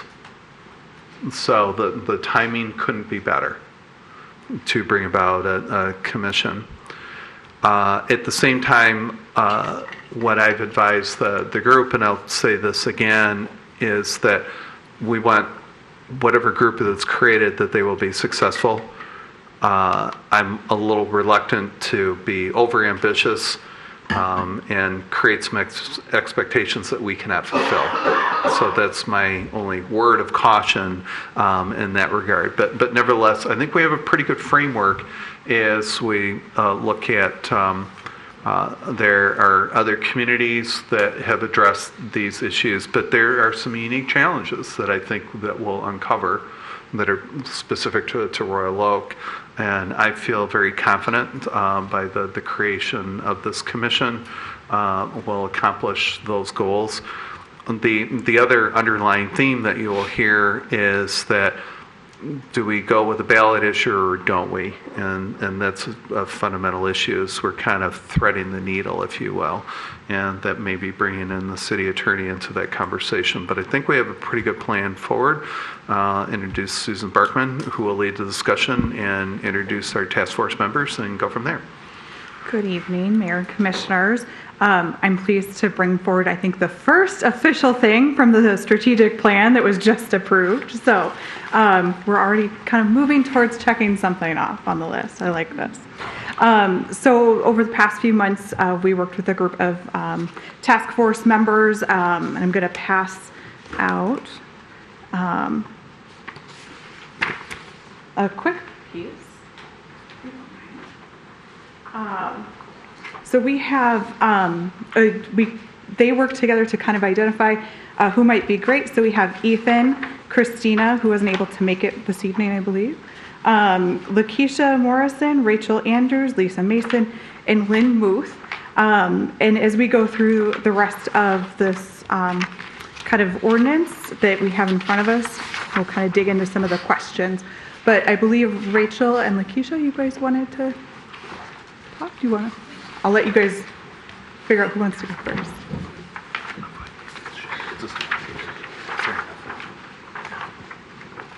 Good morning. Good evening, guys. Thank you so much for the opportunity. And I want to say I appreciate the privilege of being here, another meeting. I'm so blessed to be here standing in front of you guys. I want to piggyback off of what Commissioner Brandon Colo had said earlier today. It kind of struck something with me, because not only is he raising a daughter, I'm raising a daughter myself. And the things that she has to go through in life, even though she's only 11 years old, it's kind of heartbreaking. And then to hear the word advocating today earlier from the two gentlemen back here, I'm very upset and torn that the fact that our community and our country is struggling when it really shouldn't.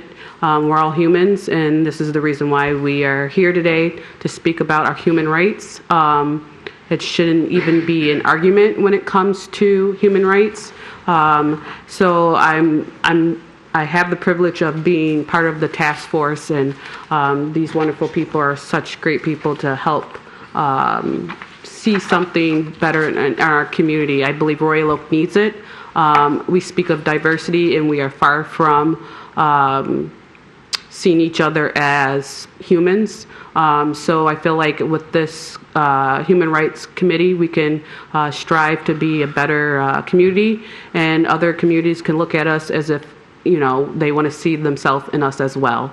So that's it from me, and then I'll go ahead and speak. Thank you, Keisha. I'm Lisa Mason, as you know, and one of the founding members of the task force, and I just wanted to take advantage of this opportunity at the microphone, even though it's getting late, to just highlight what you've already seen in the report.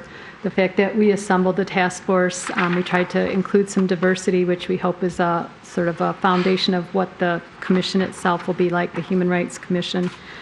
And we want to publicly thank Paul Brake and Susan Barkman, who spent a lot of time meeting with us, and we appreciated that they were so accessible to us and that they're going to provide us with the counsel we need to make sure this moves forward well, especially Susan's help in drafting the ordinance language, which was not a fun job. But we also wanted to let you know that we did the research. 27 communities in Michigan have human rights commissions that have been successful for the most part. And we interviewed 6 of them, 6 key commissions. We looked at what they've accomplished with their citizens and visitors, and we had a lot of work comparing their ordinances to ours. And thanks to Christina Marshall, who is an attorney at the Oakland County Community College, who's passionate about this work and helped us with a lot of the language that we helped to propose in the ordinance itself. And Christina couldn't be here, but she wanted us to share this quote with you from her. Specifically, she said, how a city thinks about its missions and values should be supported in its practices. Royal Oak has a very central location with people coming and going and living here. The city's reputation and openness depend on embracing diversity and inclusivity as it welcomes people who choose to live, work, and play in Royal Oak. And as such, seating a diverse board and group of commissioners is important to the city's success. So we had a couple of key recommendations, including the composition of the Human Rights Commission. And this input came specifically from Christina, who kind of opened our eyes that if we want a diverse task force, out of 9 members, 5 could be residents at the minimum, but 4 of them could be others who have a stake in Royal Oak. Employers, business owners, employees, a student who's over the age of 18 but is living in Royal Oak. And that will help us ensure that we get the diversity that we need on this Human Rights Commission, maybe beyond the diversity that is currently reflected in our residents. So we had some key things that we think the commission can accomplish. Obviously, conducting public education and engagement and holding public events, working with residents, city and local officials, and other local organizations, conducting research into the policies and making policy recommendations, collecting data, handling complaints, and studying and making recommendations to you for how we can improve equity in our city. So if the City Commission approves the ordinance language at your next meeting, we can see that the next few steps would be developing an application process and promoting it and accepting applications in November. And then in December, we hope that we can finalize and have people ready to be seated in January. That's our goal, is that the commission, the Human Rights Commission, would actually start in January of 2023. And the task force is standing ready and prepared to help keep that work moving forward. So in closing, thank you very much for the opportunity for us all to work on this. Thanks to the task force members for their dedication in all the meetings that we've had, but also sticking it out to the late hours of tonight's agenda to show that they're committed to this work and to supporting making sure that it happens. Thank you. Hi, my name is Rachel Andrews. It's great to see faces. The last time I was here, it was all masks. You have gray in your beard. I'm blushing, thank you. I'm going to piggyback on Mr. Brake's reference to the seismic shift on Friday. Today is my 29th, I might cry. Today is my 29th anniversary with my wife, Kathy.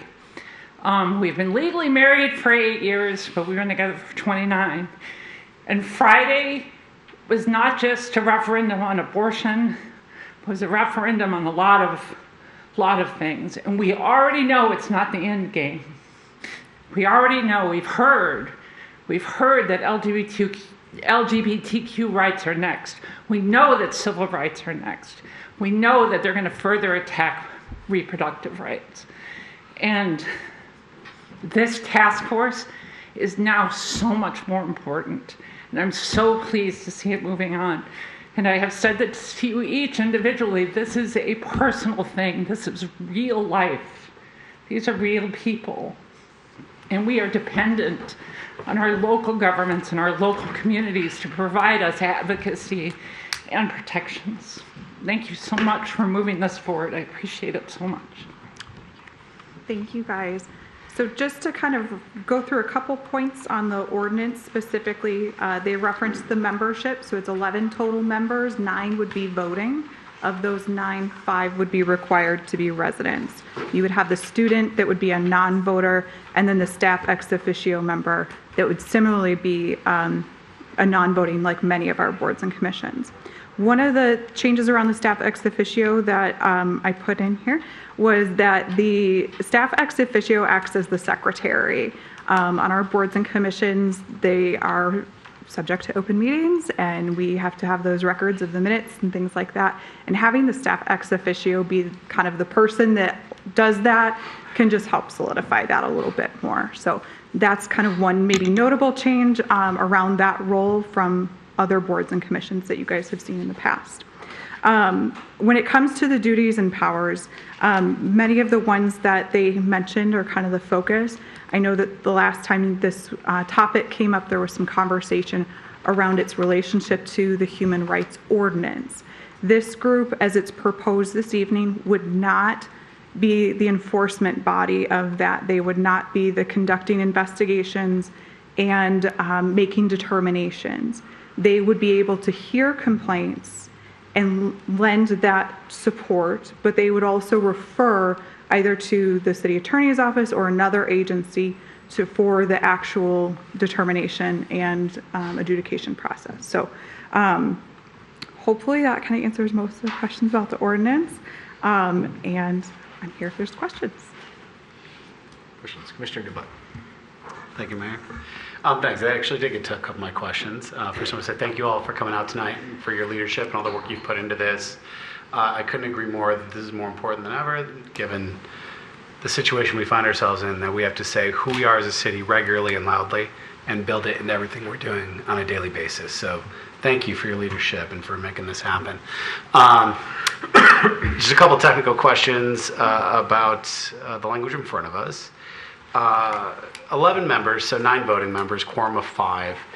I'm just wondering, was it the reasoning for 9? Is it just to make sure that we can get as diverse a group as possible? I'm sure there's some rationale for it that outweighs kind of the drawbacks of a large body, which can be harder to get a quorum. You have different sets of people at each meeting, so you have kind of inconsistency of the conversation and leadership. And just wondering the thought put into that number of people. Yeah, so I think we thought about an odd number, so that way you don't have tied votes. Obviously, you can still have those if somebody is absent, but part of it was allowing to ensure that we would have enough representation. What in their research they found was that cities that went larger, because there are some cities that probably do like 11 or 13, those became more difficult to fill.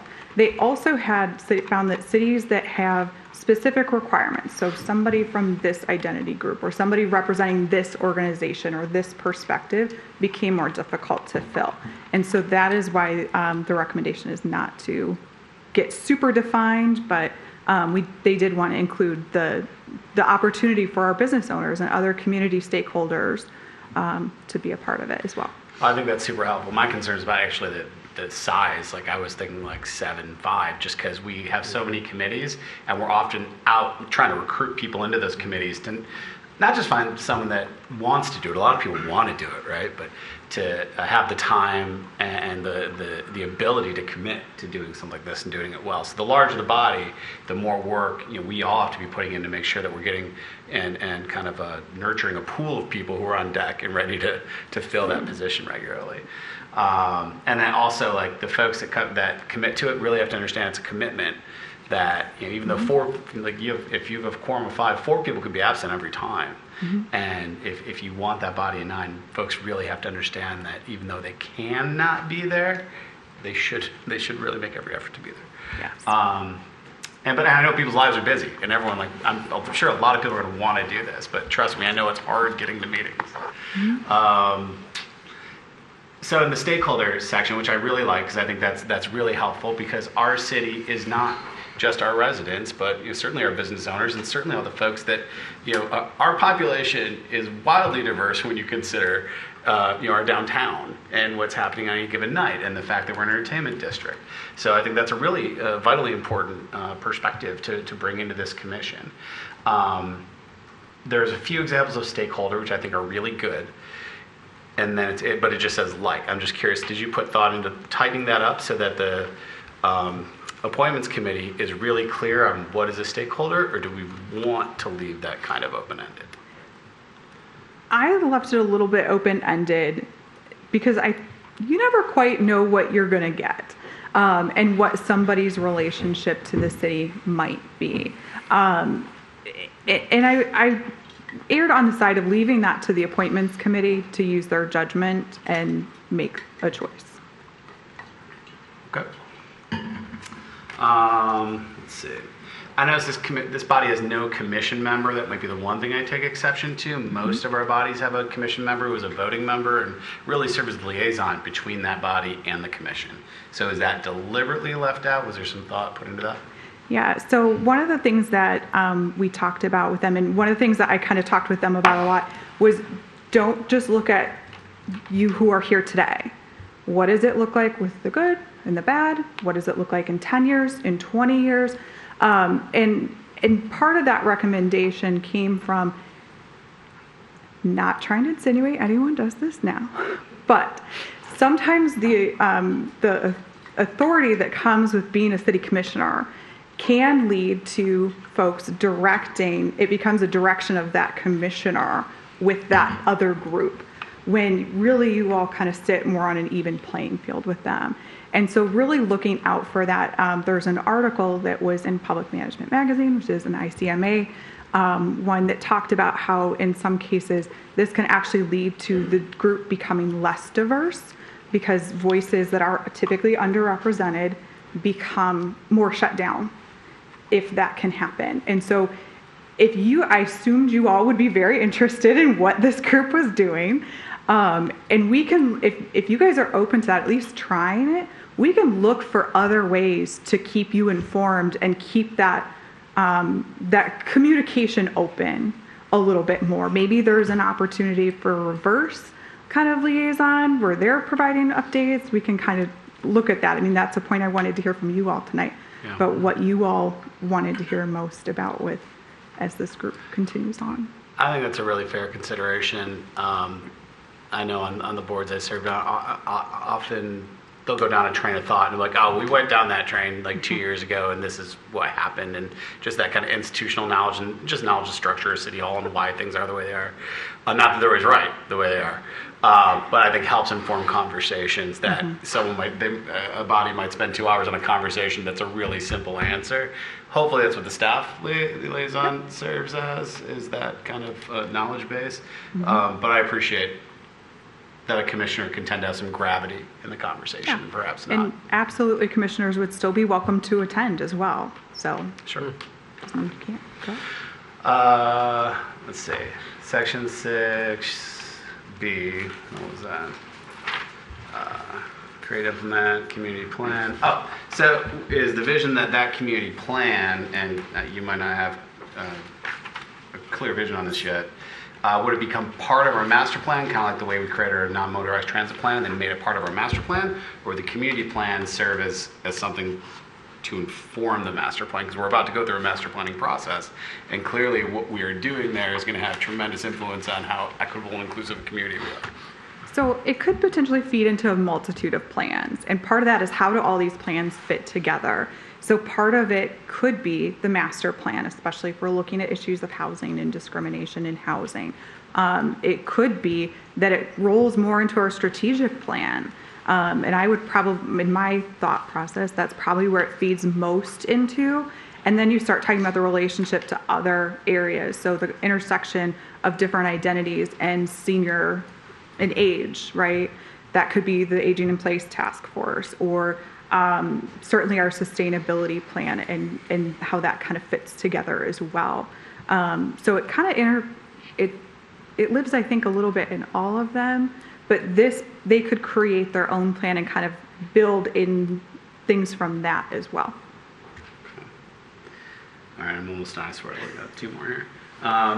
Section 6C, which is to make recommendations concerning programs and training and establishment of programs. I'm wondering, would that serve similar to, or kind of like the way that Environmental Advisory Board has started bringing forward plans to recommend to the commission after doing kind of some due diligence, talk to the affected departments?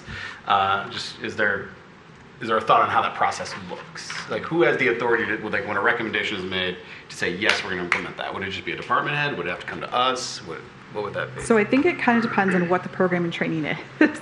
So there's always the funding part of it. And so I think that element will work out nicely. If we seek them in January, then we would be sliding right into the next budget cycle, and they would have some time to kind of create some plans. The programmatic element, it could be an internal focused effort, and then it may not require city commission approval. It may be something that does require city commission approval.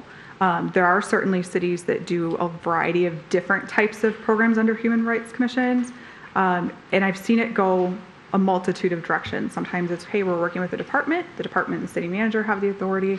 Sometimes it needs to come to the city commission. I think that's one element, I mean, because this is an ordinance on first reading, right? It is a discussion this evening. It's a discussion this so I'm evening, trying okay. to make sure I'm on the right path Yeah, for you all right. guys tonight. I think we might want a little more clarity on decision making. Just, I mean, for the body's sake and for our sake, to understand, where the authority lies, and so that as the Human Rights Commission is preparing something, are they preparing it for the commission, for a recommendation for the commission, or for a department? Or I think that would be helpful to have that kind of clarity. And then you answered my question about complaints. So there would be no investigative authority here. It would really just kind of be the intake and then referral body, yes. Which in theory might not conflict with our human rights ordinance and might not require a vote. I'll let the city attorney. In theory, that is correct.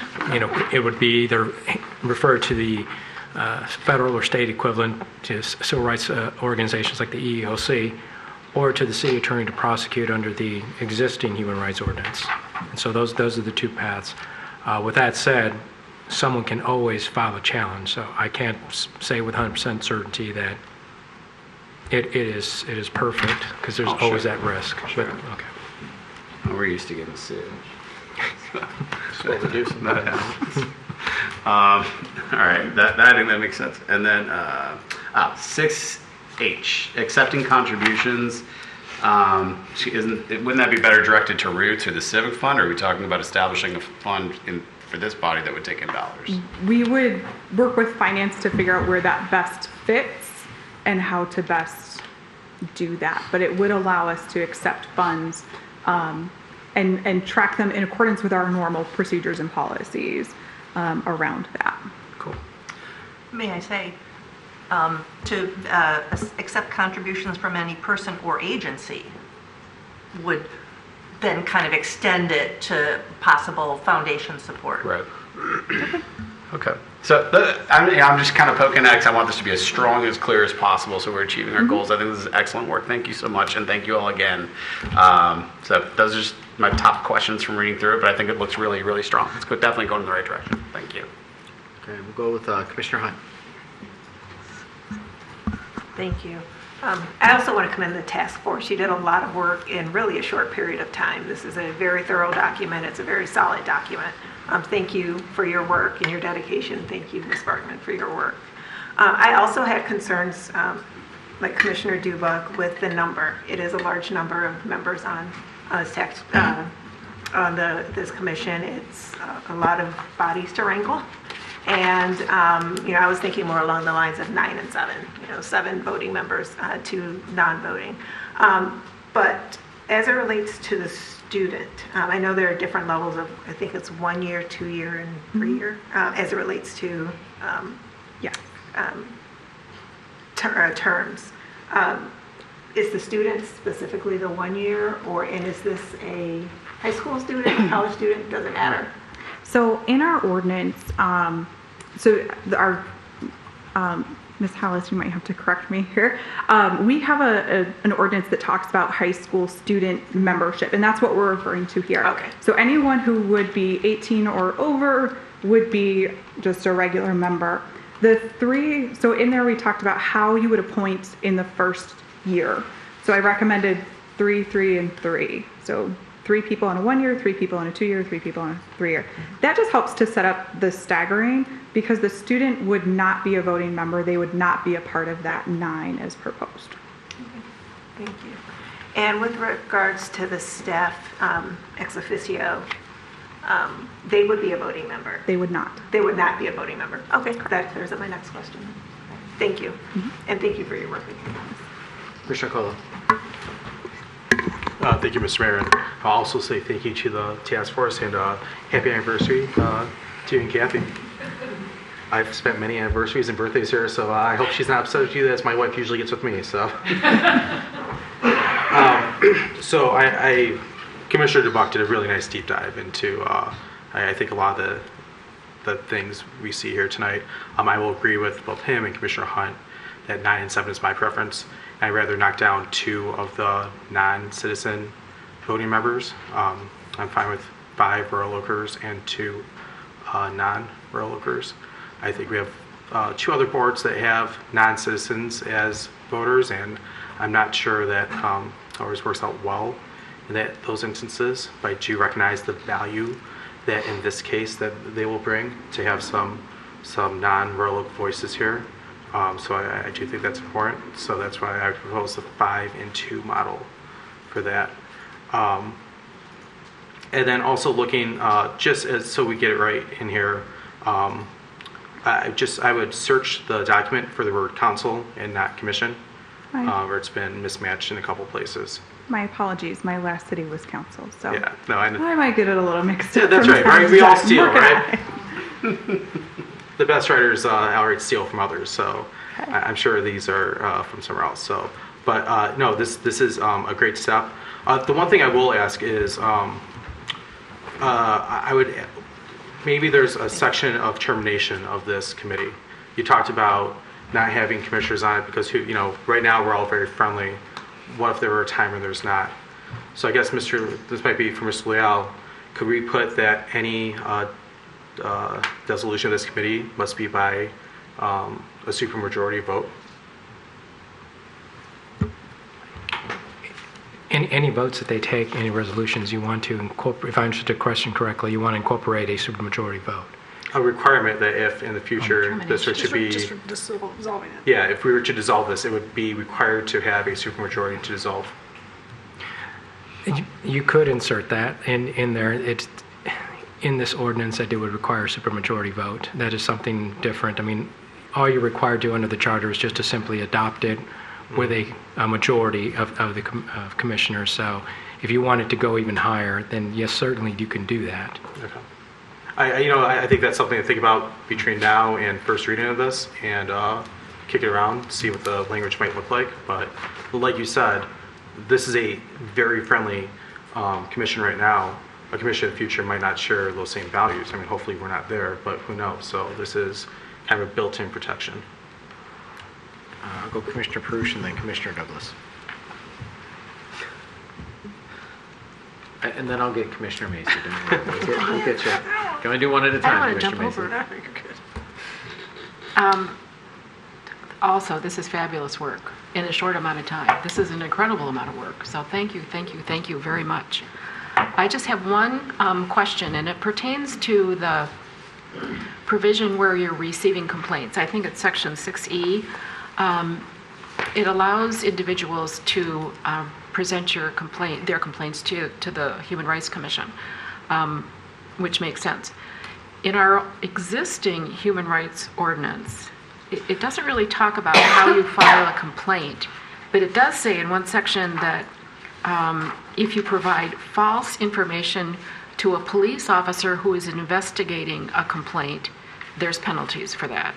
So in our existing ordinance, the implication is that you would file a complaint with the police department if you thought the ordinance was being violated, which probably was the thinking at the time when the ordinance was passed. There is no other complaint procedure in the city, so of course if you're going to file a complaint and allege a misdemeanor violation, you would go to the police department and file a complaint. So I guess I just want to be sure, and this is probably a legal question more than a policy question, I just want to make sure that the language in this ordinance is consistent so that people know where to file a complaint. Can they go both places? Can they file a complaint with the police department? And can they come to the Human Rights Commission? Or should they go to the Human Rights Commission first, who then would refer it to the police department? It's a little muddy right there. And I think that area just needs to be clarified. And I think it could be clarified without it having to go to the ballot, without having to mess up with a ballot question. But I think that where you file a complaint needs to be clarified someplace so that people, when they are super upset and want to file a complaint, aren't trying to figure out where do I go. So that's just one area that seems muddy that needs to be fixed. And just a quick note on that too, does that, Commissioner, maybe it's a question for Commissioner Perush, is that also, you think, a valuable idea to think about? So the commission, Human Rights Commission, doesn't have an issue with people filing false claims or whatever, using it as a medium, as a political bludgeon or something like that. Mm-hmm. Is there some sort of, hey, if you're going to come here, this is a serious commission. This isn't, I'm going to go file, something because I don't like my neighbor, so I'm going to make up a bunch of stuff. Does it carry the same, or can it carry the same thing, so we don't have issues where people are abusing the commission? I just looked at our existing ordinance, and of course, I wasn't looking for this particular question, but it seems to me there's already some language in there that says that you can't make false allegations, or you can't. Well, what this one, the provision that I just quoted, if you provide false information to an investigating person, that's a misdemeanor in and of itself.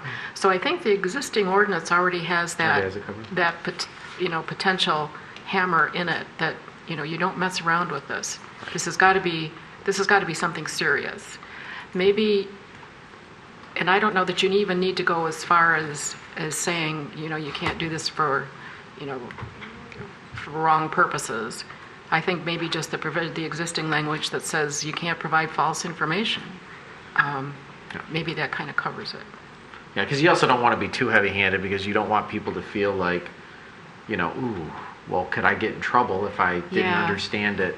I just want to make sure, think about it maybe, and maybe the task force has some ideas, because we don't, want somebody to, everything has good intentions. I think most people think the right way, but we always have that small, increasingly larger part of the population that isn't always. I'll take a look at that and make sure that we have that clarified when we come back for reading. I imagine the commission, once seated, would obviously want to push folks into the right direction to make those complaints and hear about those. So I would imagine we would have some type of page or something that would talk about that, how to make those, what the ordinance is, and how to make those, and what the penalties may be. And I would think too, not just penalties, but I think even just in your mission, and when somebody files a complaint, even what that letter says, like, hey, this is important, the city values it, thank you, and just sometimes that soft touch to make people feel welcome, that let's talk, because we got a mutual problem to solve. And two, if there is a bad actor that's trying to do it, maybe their conscience will get the best of them, and they won't do something that would be harmful and waste the commission's time. Okay. Commissioner Douglas? Yes, just briefly, I'd like to add my support to the public comment that we mention age whenever we enumerate the qualities that we're protecting. Yep. Make that adjustment. Anybody else? Can I go now? Just kidding. Now it's all. I've checked everything off my list, and that was the final one that I was holding on to. That so at public comment, we heard people asking about both age and economic status or source of income as maybe things that should be listed in there. And I'm just throwing that back to you and the committee to think about.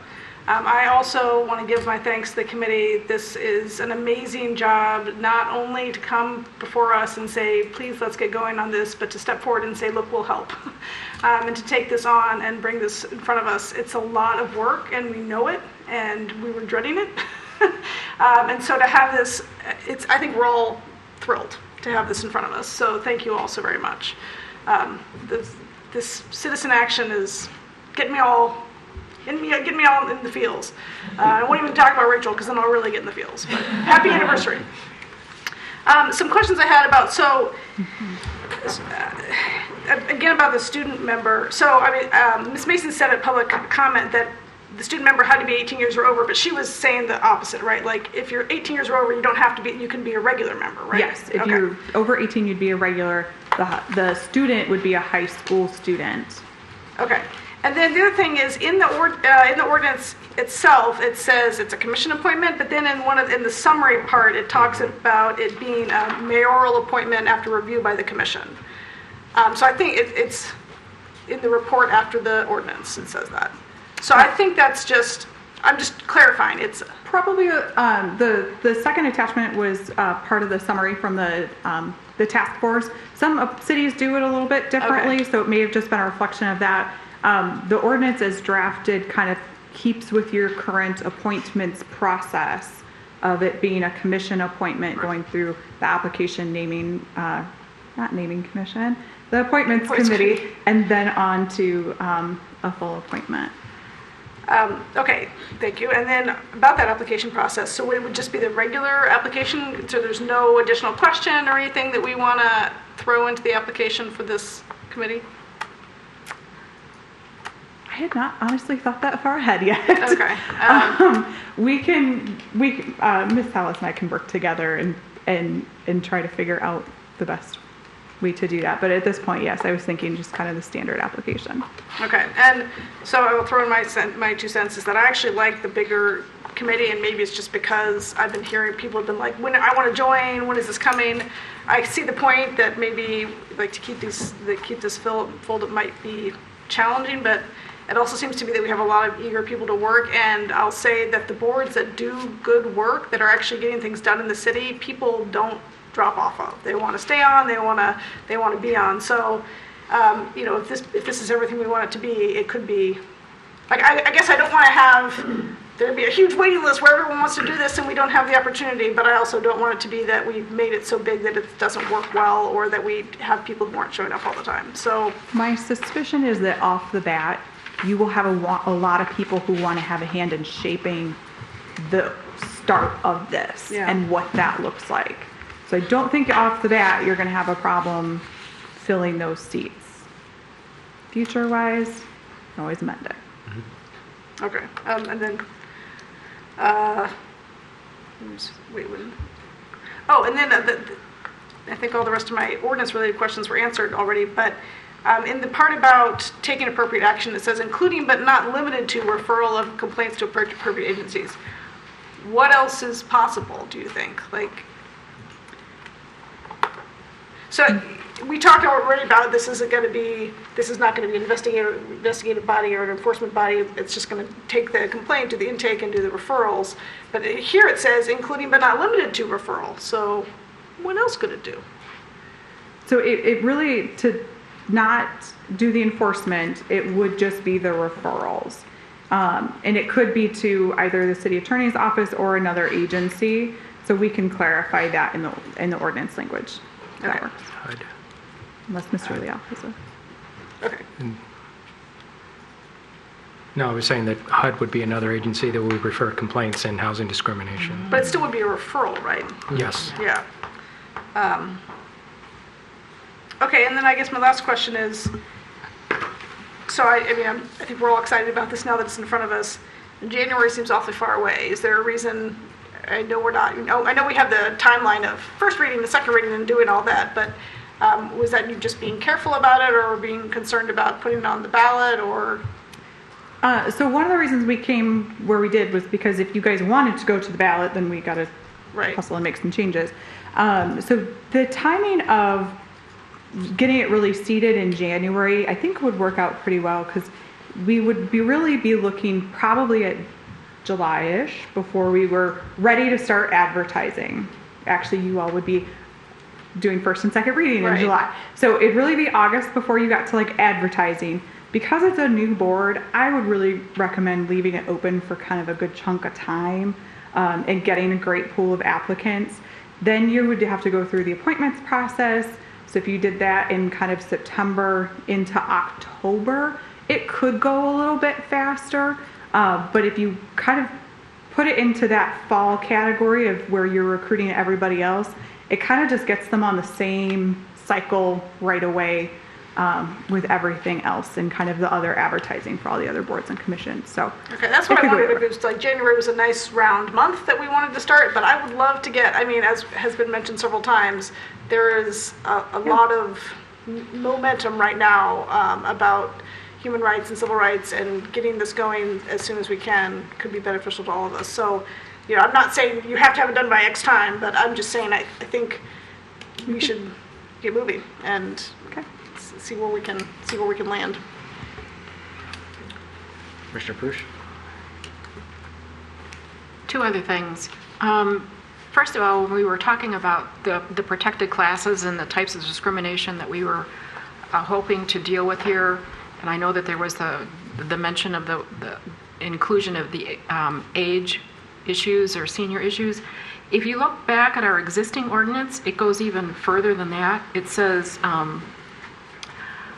race, color, religion, national origin, sex, age, height, weight, condition of pregnancy, marital status, physical or mental limitation, source of income, family responsibilities, sexual orientation, gender identity, or HIV status. So those are the protected classes in our existing ordinance. I don't know if you want to mirror those in this language, but it's probably a good idea. You might have fewer challenges that this is something separate, so it should go on the ballot. If you include those same classes in this new ordinance. The second comment I want to make is about the 11 versus 9. I too would be more comfortable with 9, just because my experience is that when you have a group that is large as 11, every time there's a meeting, people think, oh, I can skip this one, because it's not convenient for me today because there's 10 other people that are going to be there. There's much more chances that that's going to happen when the larger group you have, because they think, oh, because there's another big group. With a smaller group, they know that they're more relied upon in order to produce a quorum, and they're less likely to try to skip out because, there's 10 other people. So I would be happier with 9. How that makeup is broken down in terms of residents, non-residents, I don't have any strong feelings one way or the other, but I would be more comfortable with 9 as opposed to 11, just to make sure that we always have a quorum when the commission meets. We had a few commissioners now talk about the number. I'll take sort of a counter position on it, just for devil's advocate or whatever you want to call it. It kind of fits into what Commissioner Cola was saying, because maybe I never thought that we would be here, today having an invocation that Commissioner Cola meant. So, thinking about the future and protecting the rights of people isn't just, the purpose of this commission, but by protecting the commission, you're protecting people's rights. And I think about, what happened in the Supreme Court. I mean, within 1 year, 3 picks came in and totally changed everything. And I'm wondering if there's any thought given to either one. If you have more people, it's harder to, if you can't disband it with a supermajority, you put enough people on it that are going to make it dysfunctional. You know what I mean? Which I can't believe I'm saying this. I was like, oh, that's a stupid idea. That's never going to happen. But here we are today, right? And then the second part of that is there anything that we can put some teeth in to do it to hold commissioners responsible with the appointments process? Meaning that, if there is any, funny business going on, that, there has to be sort of a rubric as far as, not a rubric, but, when you're picking the members, it just can't be, there has to be some thought and careful guidance to it. I don't know, maybe that's a little... So we don't do that already? No, we do that, but I'm saying if we're not here, I mean, there's lots of scandals. Yeah. Like me wearing my off-color basketball shorts with a Hawaiian shirt to buy groceries. I mean, could be booted out of office at any time. But I mean, I think at some point these boards and commissions can change pretty rapidly, which means that the Human Rights Commission board can change pretty rapidly, and the quality of the work and their purpose can go way off course. Mm-hmm. And so I don't know what the answer is, but if you guys could give some thought to it, maybe there isn't an answer, maybe that's just the way democracy works. It seems weird to say if that's the way democracy works because it would be counter-democratic, but just a thought there. Commissioner Dubak? Thanks, Mayor. I guess just thoughts on that, like the scenario where an unfriendly commission is somehow determined to dismantle this body. I think it's more important that the voters recognize that there's value in this body and that it's functioning and serving the city. And I mean, the voters install a majority of folks here who want to take this apart. Something has gone terribly wrong. And I feel like the reason this is happening is because we all stated a set of values that Royal Oakers identified with. And I think it's incumbent on Royal Oakers to ensure that they're keeping people here who share this value and see that this is a priority versus baking a lot of bureaucracy around it. Because anything we build, the 7 of us, can be deconstructed by another body. You know, so I don't know that we need to spend a lot of energy trying to build bureaucracy around it. Rather, just show the residents that we've done this and that it matters, and that it's really serving an important purpose in our community. And I think that ensures its survival. Any other takes? Now, I'll just add, I agree, bureaucracy probably isn't the answer, but if you had language that, gave, if anyone ever wanted to litigate and say, hey, you've, put in 3 Manchurian board members in here with the task of dismantling or making it, we see this happen in public school boards in the state of New York. You had some people get a bunch of people out and they basically, cut, for private schools. So I think that, not bureaucracy, but if there's a paragraph, I don't expect 10 hours of thought into it, but if there's 10 minutes that just kind of if something did go really haywire, a good lawyer could, rest on that to at least get visibility and a court proceeding, maybe that's worth it. But yeah, not bureaucracy, not like 60 extra steps, but, a paragraph.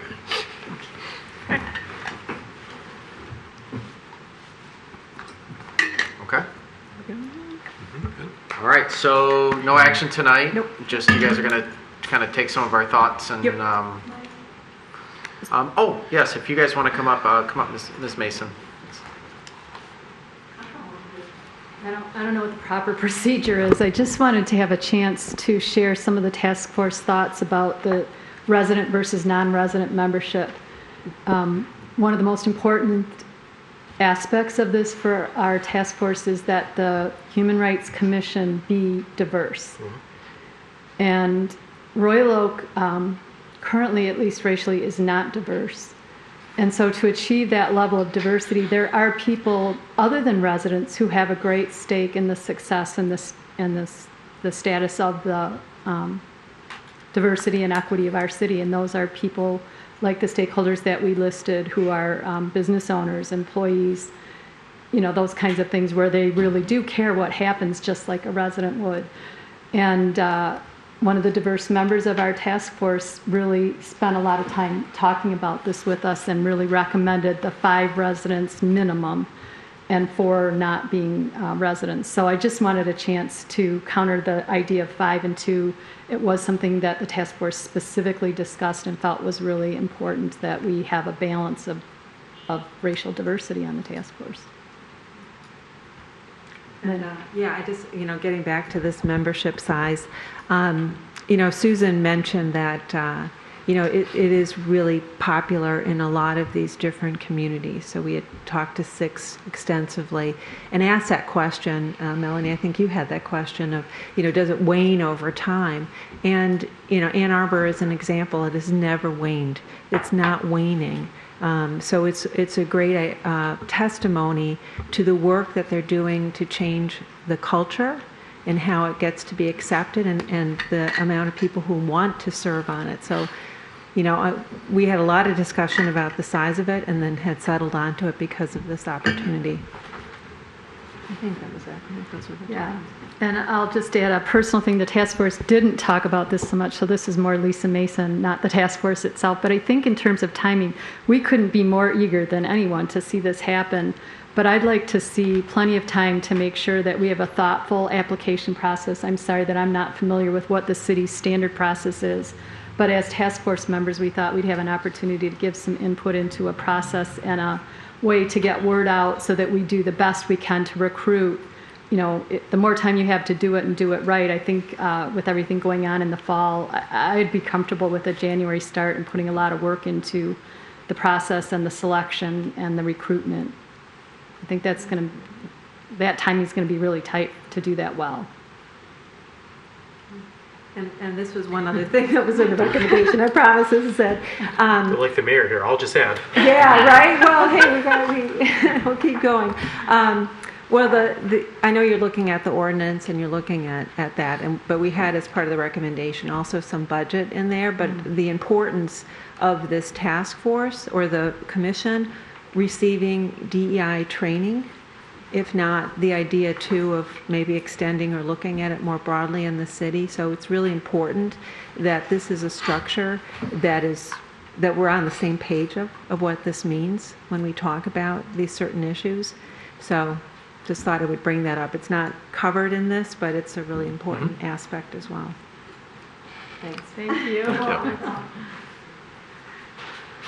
All right. Ms. Barkman, all understood? Lots of notes? Yes. Commission got some good feedback too on some of our thoughts. So you will be back. I will be back. All right. You guys will be back? All right. Thank you very much. You guys, can't thank you enough for your effort, your compassion, your desire, making our city better. Thank you.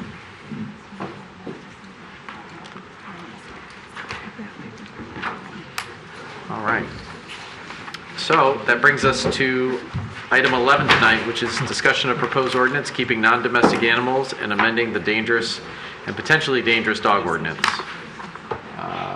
Mr. Leal, is this you? No, it is not. You're back to me already again. Okay. Back to Susan. Yeah. Susan. Good evening. So this is another discussion item for you guys. This is a non-decision moment here. So one of the things that we heard from our last conversation about non-domestic animals was that we needed to do some more work. And so we're taking another guest here and putting something together, and hopefully maybe we're a little closer, but we really wanted to have some discussion with you guys to see where you all were at and kind of how some of these different points kind of came together. So at the last meeting, we had heard a little bit about wanting to have some animals be prohibited, not wanting to prohibit too many animals, and where did that line exist. So in here, we've tried to kind of keep that list, but only prohibit some animals. There was also a conversation about could we potentially amend the dangerous dog or into a dangerous animal ordinance. And part of what we kind of found was when we started thinking through, okay, so if you prohibit some and don't prohibit others, what happens, where does it fall if they become dangerous, if they were to attack another animal or a human, what happens to that non-domestic animal? So tonight we're kind of bringing two things together under one agenda item for your just to kind of discuss with you guys. So one of the memo kind of lays out some of our questions for you all, because there's quite a few on this list.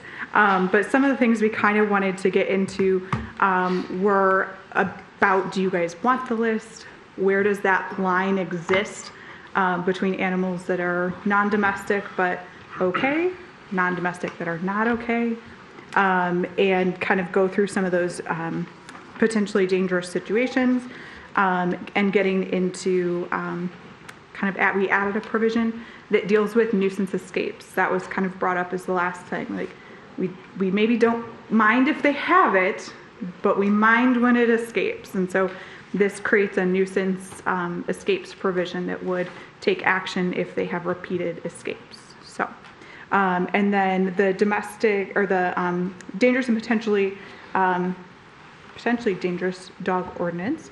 I'll let Emily talk about. Hey everyone. So one of the things that we went back and forth on is, when we initially started looking at the dangerous animals and what we wanted to do with them, initially it was, we're going to do an ordinance that prohibits them. And then after hearing your discussions at that time, it seemed that perhaps we wanted to allow some to stay in the city, but have a mechanism for regulating them while they're here, even as they're kept as pets, in the same way that we would a dog. And we heard you when you indicated that perhaps we could amend the dangerous dog ordinance to cover not just dogs, but other, and just for sake of just for ease, I'm going to call them non-domestic animals, but meaning non-domestic in the sense that they are kept by someone as a pet. So we're not talking about obviously some kind of zoo or, but we had someone here when we spoke about this last that had a snake or things like that. So could we, I think the question was, could we amend the dangerous dog ordinance to cover all non-domestic animals, and what would that look like? So that's kind of what we brought here today. But and when I amended this, I attempted to keep it as true to the dangerous dog ordinance as possible. So making the least amount of revisions that I could so that you all could see what that looks like in practicality. And so some of the things that come up when you're looking at this is just frankly that when you have dogs and then you have something like a snake or some kind of amphibian, something like that, they are not apples to apples in terms of ownership, in terms of, and this is more for the commission to decide, but in terms of perhaps how we want to handle them being in the city and how we want to regulate them. And so that's where we are with bringing these questions to you so that you can see what it would look like were we to amend this ordinance. So some of the things I want to point out is that in our dangerous dog ordinance, the definition, and again, I've just changed it to dangerous animal or potentially dangerous animal. So I've used the same definitions that we're currently using. It's really not based on the type of animal, it's based on the animal's behavior. And so one of the things for a dangerous dog would be a dangerous animal would be an animal that bites or attacks a person, an animal that bites or attacks a dog or a domestic animal. And then we have potentially dangerous animals, which would be causing injury to a dog or domestic animal, chasing or menacing a person, dog, or domestic animal, running at large 3 or more times within 12-month agency, or acting in a highly aggressive manner within a fenced-in yard or enclosure. I think and this is just one issue to point out, to think about, is that someone having some kind of large cat, let's say, and that animal biting someone may be different than a dog biting someone. And the consequences could be different.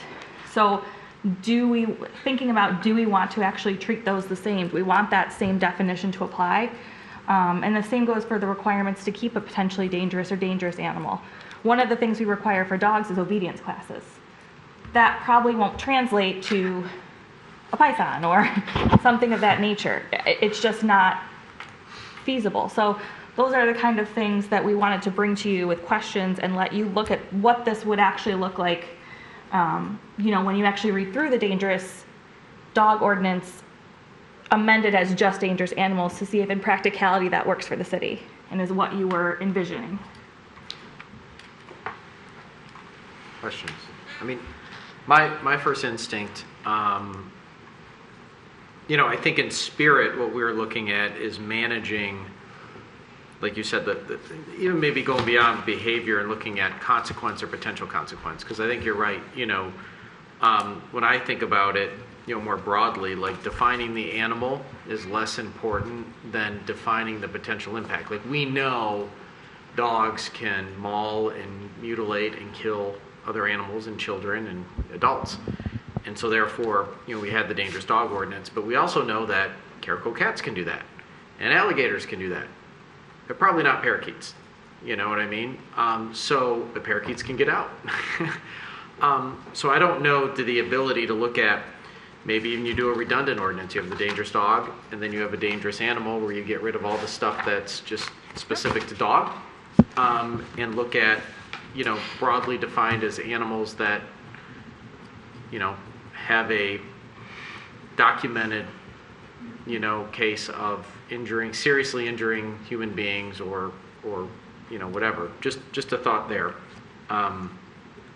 Because I think for me, when you go through the list of animals, it becomes really hard to manage. But if you have good pet owners, like someone has a, poisonous rattlesnake, but it stays in its cage the whole time, and, they're fine with it, and they don't have any problems, it's okay to own. But just like if you have a dog that is aggressive, it's okay to own, just so long as you manage it and take care of it. And you don't let it wander around the streets, I guess. Commissioner Colo? Thank you, Mr. Mayor. So I guess my understanding of this ordinance that we see here kind of does cover that. We do enumerate a list of a bunch of animals not allowed, right? The wolves, the African cats, right? Parakeets are not on that list. But then we classify anything else that does act in a dangerous way as an animal. If that parakeet goes and pecks your eyes out, then we say, okay, this is a dangerous animal. Now we're going to control it. But we start off with a list of like, these animals, they're not welcome here. Like, we love animals, but these animals do not belong in captivity outside of a professional zoo, rehab, etc. And then I think they did staff did, I think, exactly what we asked them to do last time we saw them. They came back with an ordinance that says, hey, you have these animals, and if they do get out, we're going to treat them just like we do a dangerous dog, which is all the other things to it. So I think we kind of best of both worlds here. We're enumerating animals we definitely do not believe belong outside of professional captivity. And then we're saying if any other animal does get out and is dangerous, as described, there's a section, we just call it inherently dangerous. That's not domesticated, capable of causing harm. I think that's broadly written, and I'm sure that the city attorney's office gave input to that so we could define what's capable of causing harm in some way.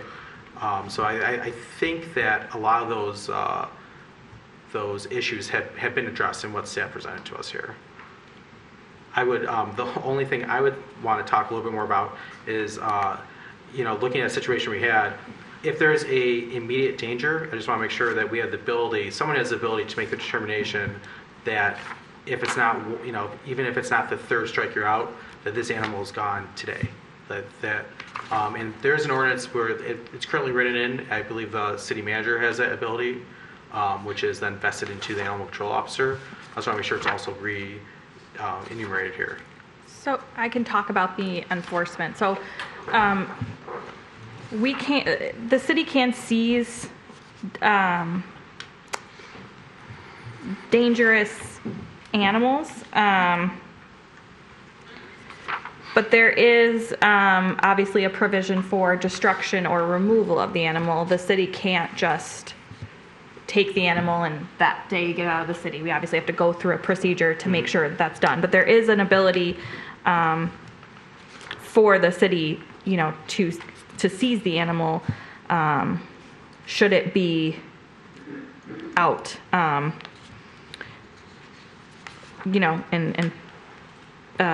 Or should the owner not be following the requirements that are in the ordinance to own these animals. So there are certain requirements in the ordinance that a citizen needs to have once the animal is declared dangerous. So one of the things, though, to think about is that if we think certain animals are inherently dangerous, or if the commission does, those requirements would not be requirements until the animal is declared dangerous by an animal control officer or an animal review board. So, for example, I'm just going to use caracal cats because we all know them, we all love them. Those cats would not have been dangerous until they did something that required the animal control officer to say, I'm giving you notice, these are dangerous. And then once that happens, they can request a review hearing, and an animal review board, which I do think includes Mr. Brake or his representative, and among other people, the animal control officer gets to make a final determination, yes, they're dangerous. And then once that happens, then they are subject to the requirements. So one thing to consider is, do we want to wait for that event on all these animals that are not specifically prohibited before they are dangerous or potentially dangerous? And I don't know if I'm articulating that well. No, I think what you're saying is like there's a certain things are more certain to be dangerous, and you might want to, keep the banning of those animals because the consequence is high and the likelihood is higher because they're not supposed to be domesticated. And then you have some that in most cases they're fine, but are we willing to tolerate that risk? Where that you don't have to ban them, but if somebody's irresponsible, then you take immediate action. Yes, something could happen, but it's a little bit lower because the animals maybe have a little less propensity to be aggressive.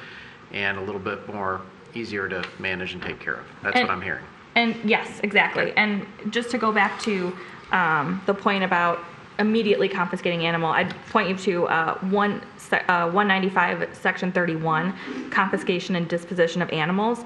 So a dangerous and a potentially dangerous animal can be immediately confiscated by the police department if any of those requirements are not being met. So that does allow for immediate confiscation. Certainly we could look at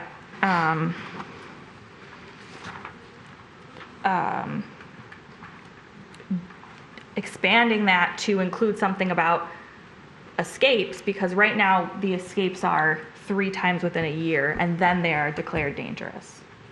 So again, that's for dogs, right? That was written with dogs in mind. So again, that's another apples to oranges situation where perhaps we don't want multiple escapes for a caracal cat or a boa or a... Yeah, I'm trying not to traumatize everyone and go back to caracal cats over and over, but it just keeps pushing to the forefront, so I apologize. I can use a different animal. So I guess... I have Commissioner Macy, wasn't it Commissioner DeBuck, and then Commissioner Cole. Was he done? Oh, you weren't done? Oh, I thought I was talking. All right, go ahead, Commissioner Cole. You were. You were done. He wasn't done. Well, I was talking, right? I'd ask a question. All right, go ahead. I was talking. What did I miss? Not much. Sorry. So I guess 2 questions on this. If there is an escape of an item, of an animal, Section 2, A through G excluding F, those are the ones where it's, and then further on in Section... So applying to the first ordinance, the non-domestic, correct? Oh, geez. Yes. There's 2 separate ordinances here. Yes. So the first ordinance starts on page 5, the second starts on page 9, if that's helpful. A through G, not F. Yeah, I'm sorry. The first attachment 1. Okay, so, yes. Section 1. Yeah, 195. So then, if any of those escape, Yes. if someone's found to have them, we have the ability to remove them instantly, right? If someone comes into town with a caracal cat, they don't get a chance to escape 3 times. We could take it right away. So that's a great question. That's kind of one of the areas we were looking for some feedback with you guys. So the non-domestic ordinance, the non-domestic animal ordinance, it pulls out some of these things to be prohibited, but it says also that if you have any of these, the escape clause would apply. So if those animals were to escape 3 or more times within 12 months, any 12-month period, it would be, we would be able to say you need to take the animals out of the city and go that route.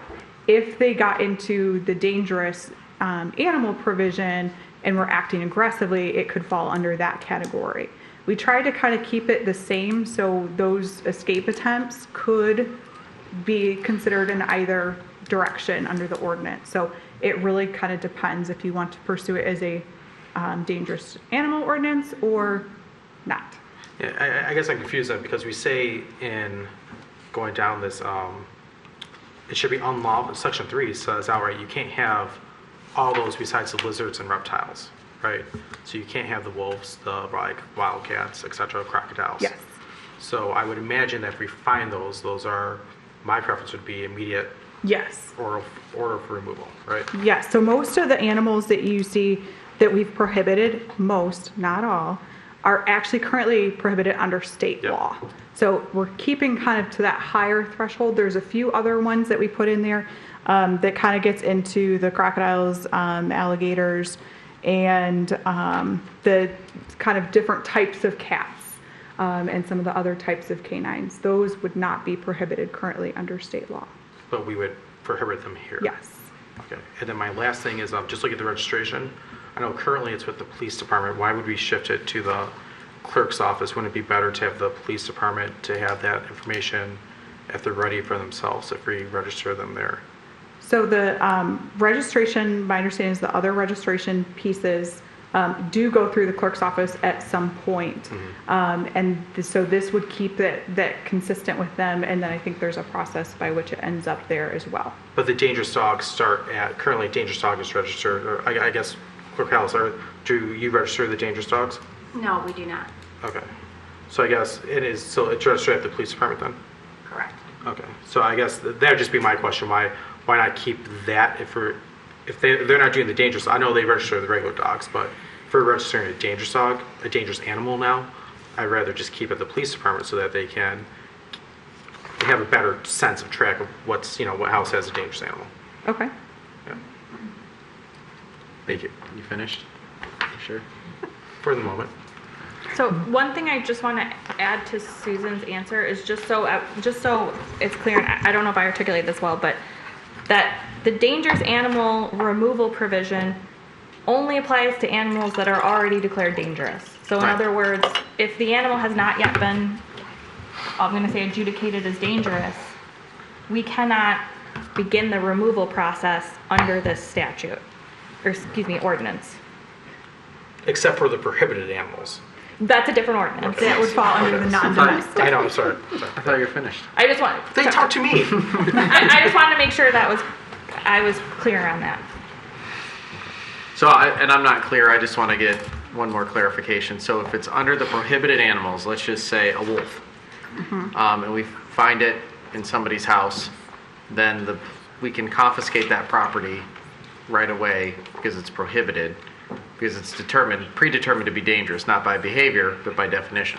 Yes. Got it. Commissioner Macy. Okay, so when I saw this on the agenda and I read through it, I was like, whoa, this is like a work session. This is a lot of stuff, and it just shows that, we have a lot of nitpicking about the ordinance, and we sent it back to you, and you were really, really thoughtful about it, and we're like, okay, we picked those nits, and we're back here with some more questions. And I think, personally, now that I've seen it, I don't know that our instructions were great. I feel like the non-domestic animals ordinance is pretty close. I think that's pretty close to what we want. I'm feeling a little confused about the snakes and the lizards. I mean, I know they're not prohibited. So they're not prohibited, and we would not require them to be registered. So that's different than what you saw before. Okay. So if you had a snake, we don't need to know about it unless it gets out, and then you got to tell us. Okay. Now, even saying this gives me the willies because I'm a daughter of Eve, but is it really bad to have to breed snakes and lizards, or are we okay with that? Because they're not accepted in the breeding part. So I think that was one of the questions. It's section 4. So that was actually one that we had kind of had it pushed into another section before. So I separated it out because you would be allowing some animals but prohibiting others. So this says that it all would be prohibited for all of the animals, regardless if it's allowed or not allowed. Breeding would all be prohibited. So you could not run like a snake breeding facility out of your basement. You could do that in a commercial zone. Okay, I'm not going to do that. I'm not going to do that. Snakes that can fall into the sewer system. But I think there are people who breed those animals, and even though I don't want them to live next to me, I don't know. I just throwing that out there, and that was some commentary I received about this. But I think that ordinance, that the non-domestic ordinance, is pretty close to what we want. But what we've done with the dangerous dog, making it dangerous animals, when I first read it, I was like, oh, okay. But now, as I thought more about it and some of the things you brought up, there's a lot of things that don't really make sense. And any animal that bites or attacks a person, I mean, parakeets were mentioned, also domestic cats. I mean, my cat bit me at the vet last week. It seems like this was written specifically for dogs for a reason. And the same thing about the 3 escapes in 12 months. So I don't know. I'm kind of back with the mayor on maybe we should have like a mirror ordinance that is, there's the dangerous dogs and then there's the dangerous animals that looks pretty much the same, but the rules apply. And I'm curious to hear Emily's feedback on whether or not, like, as you put this together, what did you think? So, I tried to put it together. I actually rewatched your discussion at the last meeting. Clear as mud. On WROK to try to make sure that I was giving the commission what they were asking for. I do think, like I said, that there are some potential issues with it being, and I keep saying this, but apples to oranges is the best way I can put it. One thing I'll say to that is obviously if your own pet bites you, I don't know that you would necessarily. It would depend on if you reported that or somewhere. But notwithstanding all that, obviously. Yeah, I mean, some of these are difficult. Some of these are issues where I don't know that anyone knows what kind of enclosure a certain animal needs, or is this the right enclosure? Can you physically control this animal on a leash? Can you take this animal out of its, for dangerous dogs? And we do a fair amount of these ordinance violations, myself and Mr. Kluzny, we prosecute them a fair amount, bites and dangerous dogs. And, one of the things is you can't take your dog out without a muzzle on. Well, that's probably not practical for, a lot of animals. And so those are kind of why we wanted to bring this to the commission, because, I think it makes sense in some regards, but once you start going through how we've drafted this ordinance, you're right, it is very specific to dogs, and it didn't include domestic cats or anything like that. So those are some things to think about. Some of it I did take the liberty of, for instance, like the obedience classes, I did take the liberty of saying if the dangerous animal is a dog, because I just think obviously that can't be something that can go. But some things like insurance, extra insurance if you're going to own these animals, or having a proper enclosure, I do think those things could carry over. But I think some of the definitions lend themselves much more specific and enforceable to dogs. Yeah, the computer programmer in me feels like there's got to be some way to define each one and then have them all written down such that you can plug in the correct one and it works. But reading this, it seems like we really set you an impossible task. Yeah. So I guess, Emily, it sounds like this is not the way you would do it if you were to advise us. Oh, I have a wonderful and smart boss in Mr. Leal, so absolutely would be the best person to give you wonderful legal advice and opinions about that. It's a diplomatic way of I'm throwing merely it to here my to court. present. I think what you've listened here tonight, and as Susan and Emily have described it to you, is that it's not easy to merge the non-domestic animals ordinance with the existing dog ordinance. It just doesn't work. And to me, I think it would cause even more confusion, not just for the animal control officer and having to enforce this, but also the court itself when you're trying to, if you have to do a prosecution or at least have a dog declared or an dangerous animal declared dangerous. So to me, I think the better course is to stick to, and I reiterate what Commissioner Macy, or Mayor Pro Tem Macy had said, to stay the course with the original non-domestic ordinance and to incorporate some of the things that do translate from the dog ordinance into that ordinance. Mm-hmm. And I think that would go a long way in completing this ordinance. But you saw the difficulty in what they attempted to do to try to marry both ordinances, and it just doesn't work. And I think, just to reiterate that, I think the dangerous dog ordinance suggestion was there's these elements that are already there that we're accustomed to, and let's just add this. But in the end, in spirit, what we're essentially saying is that, like, hey, look, there's some tools and mechanisms here where we don't have to come up with a Royal Oak's most wanted animal list. You know what I mean? We can actually just, manage the consequence like we did with the dangerous dog. Because in a way, the dangerous dog was very similar because we didn't want to be breed specific, right? Because I've never been bit by a pit bull, but those wiener dogs, I've been bit twice. Okay? No joke. Blood. Like, I got scars on my calves. Yes, my parents' dachshund has bit me many times. Yeah, see? It's the wiener dogs. You got to watch out. You're not they got short legs, they got something to prove, right?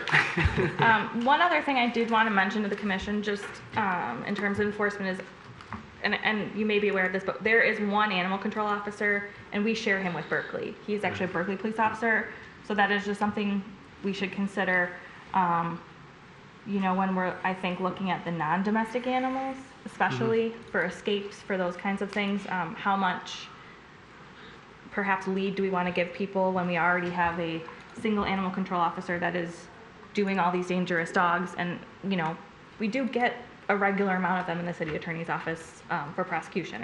Certainly not every week, but I've been here since February, and I've done probably 4. Oh, wow. So just something to consider also. And one more thing for my colleagues to noodle on here. Snakes and other poisonous animals. Snakes.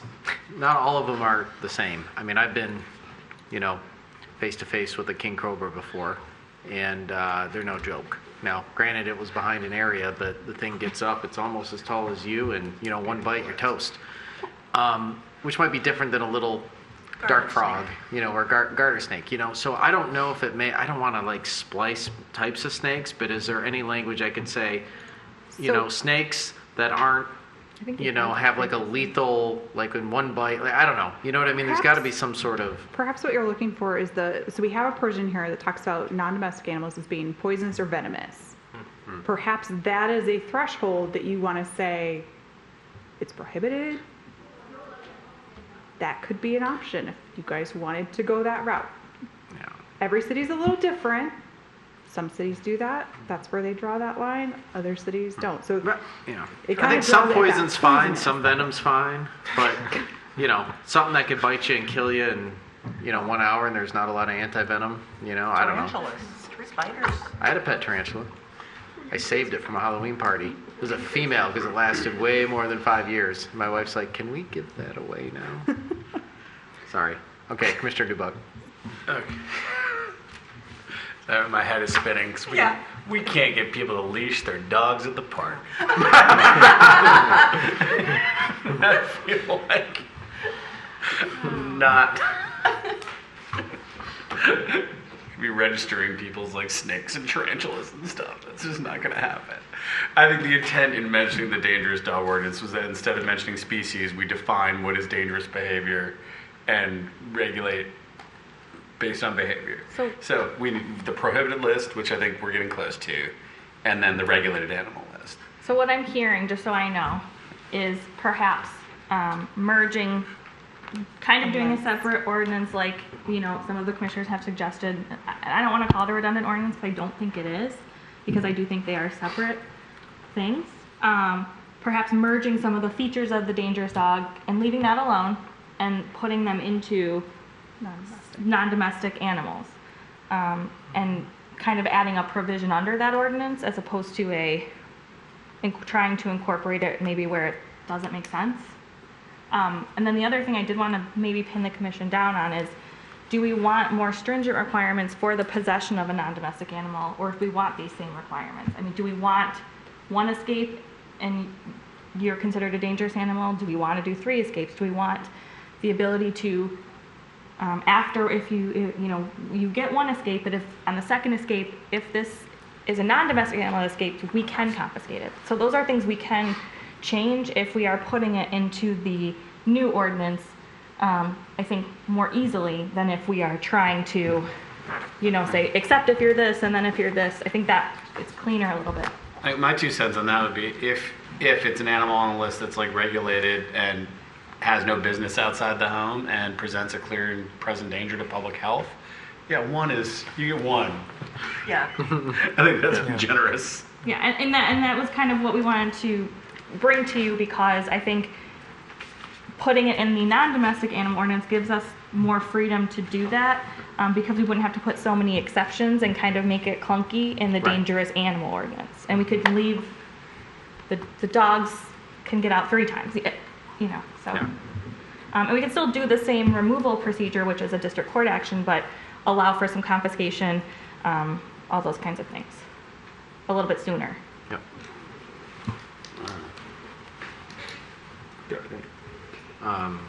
For the record, by the way, there was a public report of a cat biting at this meeting, so there's 1. Somebody's cat's on notice. Officer Palmer is not here, so. It was Katara. She was so sad. Yeah, but he's not. She freaked out. Cat's out of the bag on that one. Here we Commissioner go. Colo. I just have a question for the legal team. When does our current prohibition expire? We have an emergency moratorium right now. That's September. For the second one. It's August? August, okay. Yes, beginning of August. I'd have to look at the exact date. It's in here. I think it's early August, so I want to say August 9th we at have some midnight. time. We would probably be looking at coming back rather quickly with this amended kind of iteration. I think we got kind of where we wanted to get from you guys. Any other? I think it's August 9th to answer your question. I think midnight. So you all have enough time though to Yes. Okay, thanks. You gotta hustle though. So you guys are going to take another bite at this? Oh my God. No. What? Motion to adjourn. I'm asking questions. So, second. Oh, we Take have a another motion to swipe. adjourn. There's been a second. I heard that. All right, discussion. All right, I'll add some discussion. No, you won't. I thought you were going to say I'll You bite. can't put me in a cage on this one. But I'm gonna call for the vote. Not over. All those in favor say aye. Aye. Those opposed? Thank you Nay. both. We're adjourned. By the way, for the record, that was a joke, not a nay on my end. I voted to. Oh, today. And nay. The very like you should spell it.